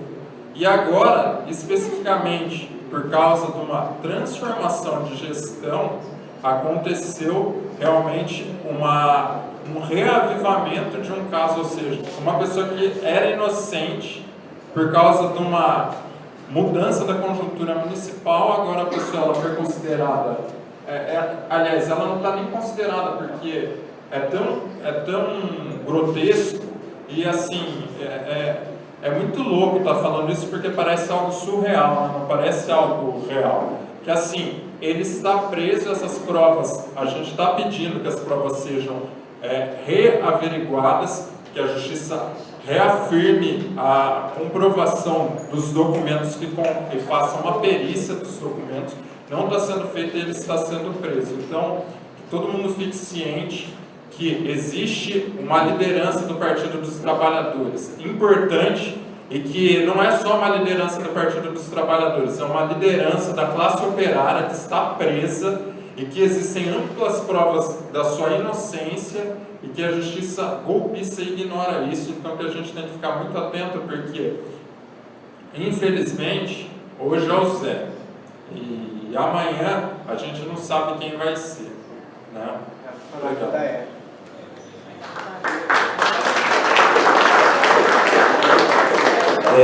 O Bloco Calçadão publicou uma reportagem na época que o Zé Alfredo foi preso, e a única coisa que a defesa dele solicita é que seja feita a perícia nos documentos, que está sendo solicitado há anos e nunca foi feito. Segundo a defesa, se a perícia for feita, vai ser levantado o erro que a prefeitura cometeu por ter inscrito em dívida ativa um valor que não corresponde ao correto. Escrever em dívida ativa R$500 mil, sendo que o montante que está sendo colocado como duvidoso não chega a 1% desse valor. E a Justiça, o Tribunal de Justiça de São Paulo não quis rever o caso, a Prefeitura se nega a fazer a perícia pela parte administrativa e está sendo recorrido na Justiça para que essa perícia seja obrigatória da forma legal. Então, o Bloco Calçadão está na causa, liberdade ao Zé Alfredo, e contra qualquer tipo de perseguição política que possa ser feita contra nós todos que militamos na causa popular e de esquerda nesse país. Queria passar. Caros companheiros e companheiras, bom dia. O tempo urge e a continuidade da resistência é necessária, é para ontem, é para hoje e é para já. Então é nesse sentido que eu queria, antes de mais nada, parabenizar o blog pelos 3 anos, né, de sua fundação, dizer que o Sindicato de Jornalistas do Estado de São Paulo e a Regional de Ribeirão Preto, eu, em nome da diretoria, quero parabenizar o blog, porque é um blog comprometido com a luta, com a resistência do povo trabalhador do campo e da cidade. Então, é isso que eu queria dizer. E é nesse ritmo, nessa necessidade, que ontem as centrais sindicais se reuniram ontem, no final da tarde, e decidiram voltar para o estado de alerta. Ou seja, a mobilização é necessária porque a reforma da Previdência está em curso, ou seja, ela está sendo pautada e ela deve entrar no dia 18, próximo dia 18. Então, existe uma agenda de mobilização para que nós fiquemos atentos, que nós possamos ir para as nossas bases, para fazer a mobilização, para fazer, porque nós vamos ter que ir para a rua, não tem outra saída, e a Centrais está fazendo essa recomendação. Tem um calendário de lutas já colocado, várias federações, como os transportes, os químicos, os jornalistas que já estão em greve, que é uma das categorias que depois do professor a mais precarizada de todas elas, depois do professor é o jornalista, o companheiro que trabalha lá, que defende o pão, que está no chão fazendo as suas entrevistas para fazer o diálogo com a sociedade e informar bem. Agora, é claro que a gente é contra a mídia golpista, contra o golpe midiático, e a gente quer dizer que nós temos que ir para a luta, companheiros, é para ontem, e vamos ficar ligados, porque nós vamos ter que ir para a rua imediatamente, porque nós não vamos aceitar esse ataque frontal diretamente nos nossos direitos. Nós vamos ter que defender a Previdência nossa, é uma questão de soberania nacional, é do povo brasileiro, e temos que lutar, inclusive, para reverter, para revogar a lei trabalhista e a lei ilimitada das terceirizações. É a luta do povo no curso, na rua, porque não tem outra saída. E a saída será o povo unido na rua, lutando para a gente se reorganizar, porque o ano que vem a luta está colocada e a pauta é nossa, companheiros. Pau-Brasil. Bom dia, saudar o Ricardo pela promoção desse evento maravilhoso sobre a pauta, né, dos direitos da pessoa humana. Saudar todos os companheiros, né, em nome da Associação Cultural Ecológica Pau-Brasil. Faço a minha representação aqui, lembrando o ambientalismo e o artigo 225 da Constituição, que prevê que todo cidadão, todo ser humano, e, claro, saindo do antropocentrismo, né, mas também o reino vegetal, o reino animal, a nossa flora, a nossa fauna, a necessidade que todo ser humano tem também de um meio ambiente saudável. E, assim, até fazendo uma ressalva teórica, né, o companheiro Tremura, né, falou sobre a exploração do homem pelo homem. E o homem explora o outro homem através do quê? Através da natureza. Então, hoje, por exemplo, a terceira geração, né, dos direitos humanos, que aí já entra a questão ambiental, e um tema muito colocado hoje em dia, que é a questão do racismo ambiental. A opressão sobre os povos indígenas, os povos cabralinos, né, que é o meio correto de se chamar, né, e também a questão quilombola, né, e lembrando que, junto com o artigo 225 da Constituição, né, na questão dos direitos da propriedade, porque a propriedade é instrumentalizada para explorar o outro homem, né, a exploração do homem pelo homem se dá através da natureza. Então, o homem vai escravizar o outro homem como? Através do controle sobre a água, sobre a terra, sobre a produção. E o movimento ambientalista original, nós temos uma pauta da esquerda, porque a nossa lógica é a vida, não é o capital. Não é reproduzir o capital, é reproduzir a vida, mas reproduzir a vida também de forma inteligente. Correto? Então, a questão do feminismo também se insere também nisso, porque assim, a experiência pessoal, estou me alongando aqui, eu tive uma formação religiosa católica, eu era a favor do aborto, e eu mudei de ideia quando eu estive na Índia, passei lá 8, 9 meses na Índia, e quando eu vi crianças, né, com pernas amputadas pedindo esmola todo dia, sendo exploradas por quadrilhas que exploravam indigentes e seres humanos, eu falei, nossa, para que o ser humano tem que, né, nascer para sofrer o resto da vida, né? Então, a gente prega o quê? Uma questão saudável. O ser humano ele tem que ter as condições ambientais necessárias. E justamente nesse momento do golpe que nós estamos vivendo, o golpe também é um golpe contra a questão ambiental. Nós vimos aí a questão do petróleo, né? Inclusive a denúncia veio lá de Berlim, porque paralelamente nós temos lá a COP, né? A conferência sobre a questão ambiental, né, global, e de lá veio a denúncia sobre as negociações que estavam fazendo aqui da Petrobras sobre os leilões do pré-sal, né?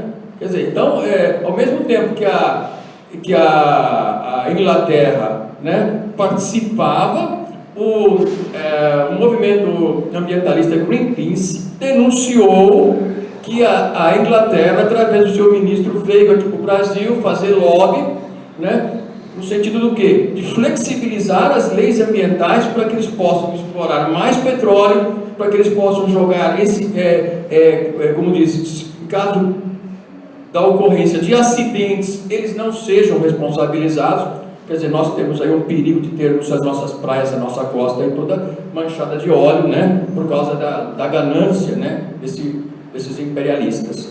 Então, mais uma vez, e está até para liberar aqui, muito obrigado a vocês. Eu gostaria de agradecer em nome da Pau-Brasil, e a Pau-Brasil é uma aliada mesmo, nós estamos todos juntos e para o enfrentamento. Vamos à luta. Obrigado.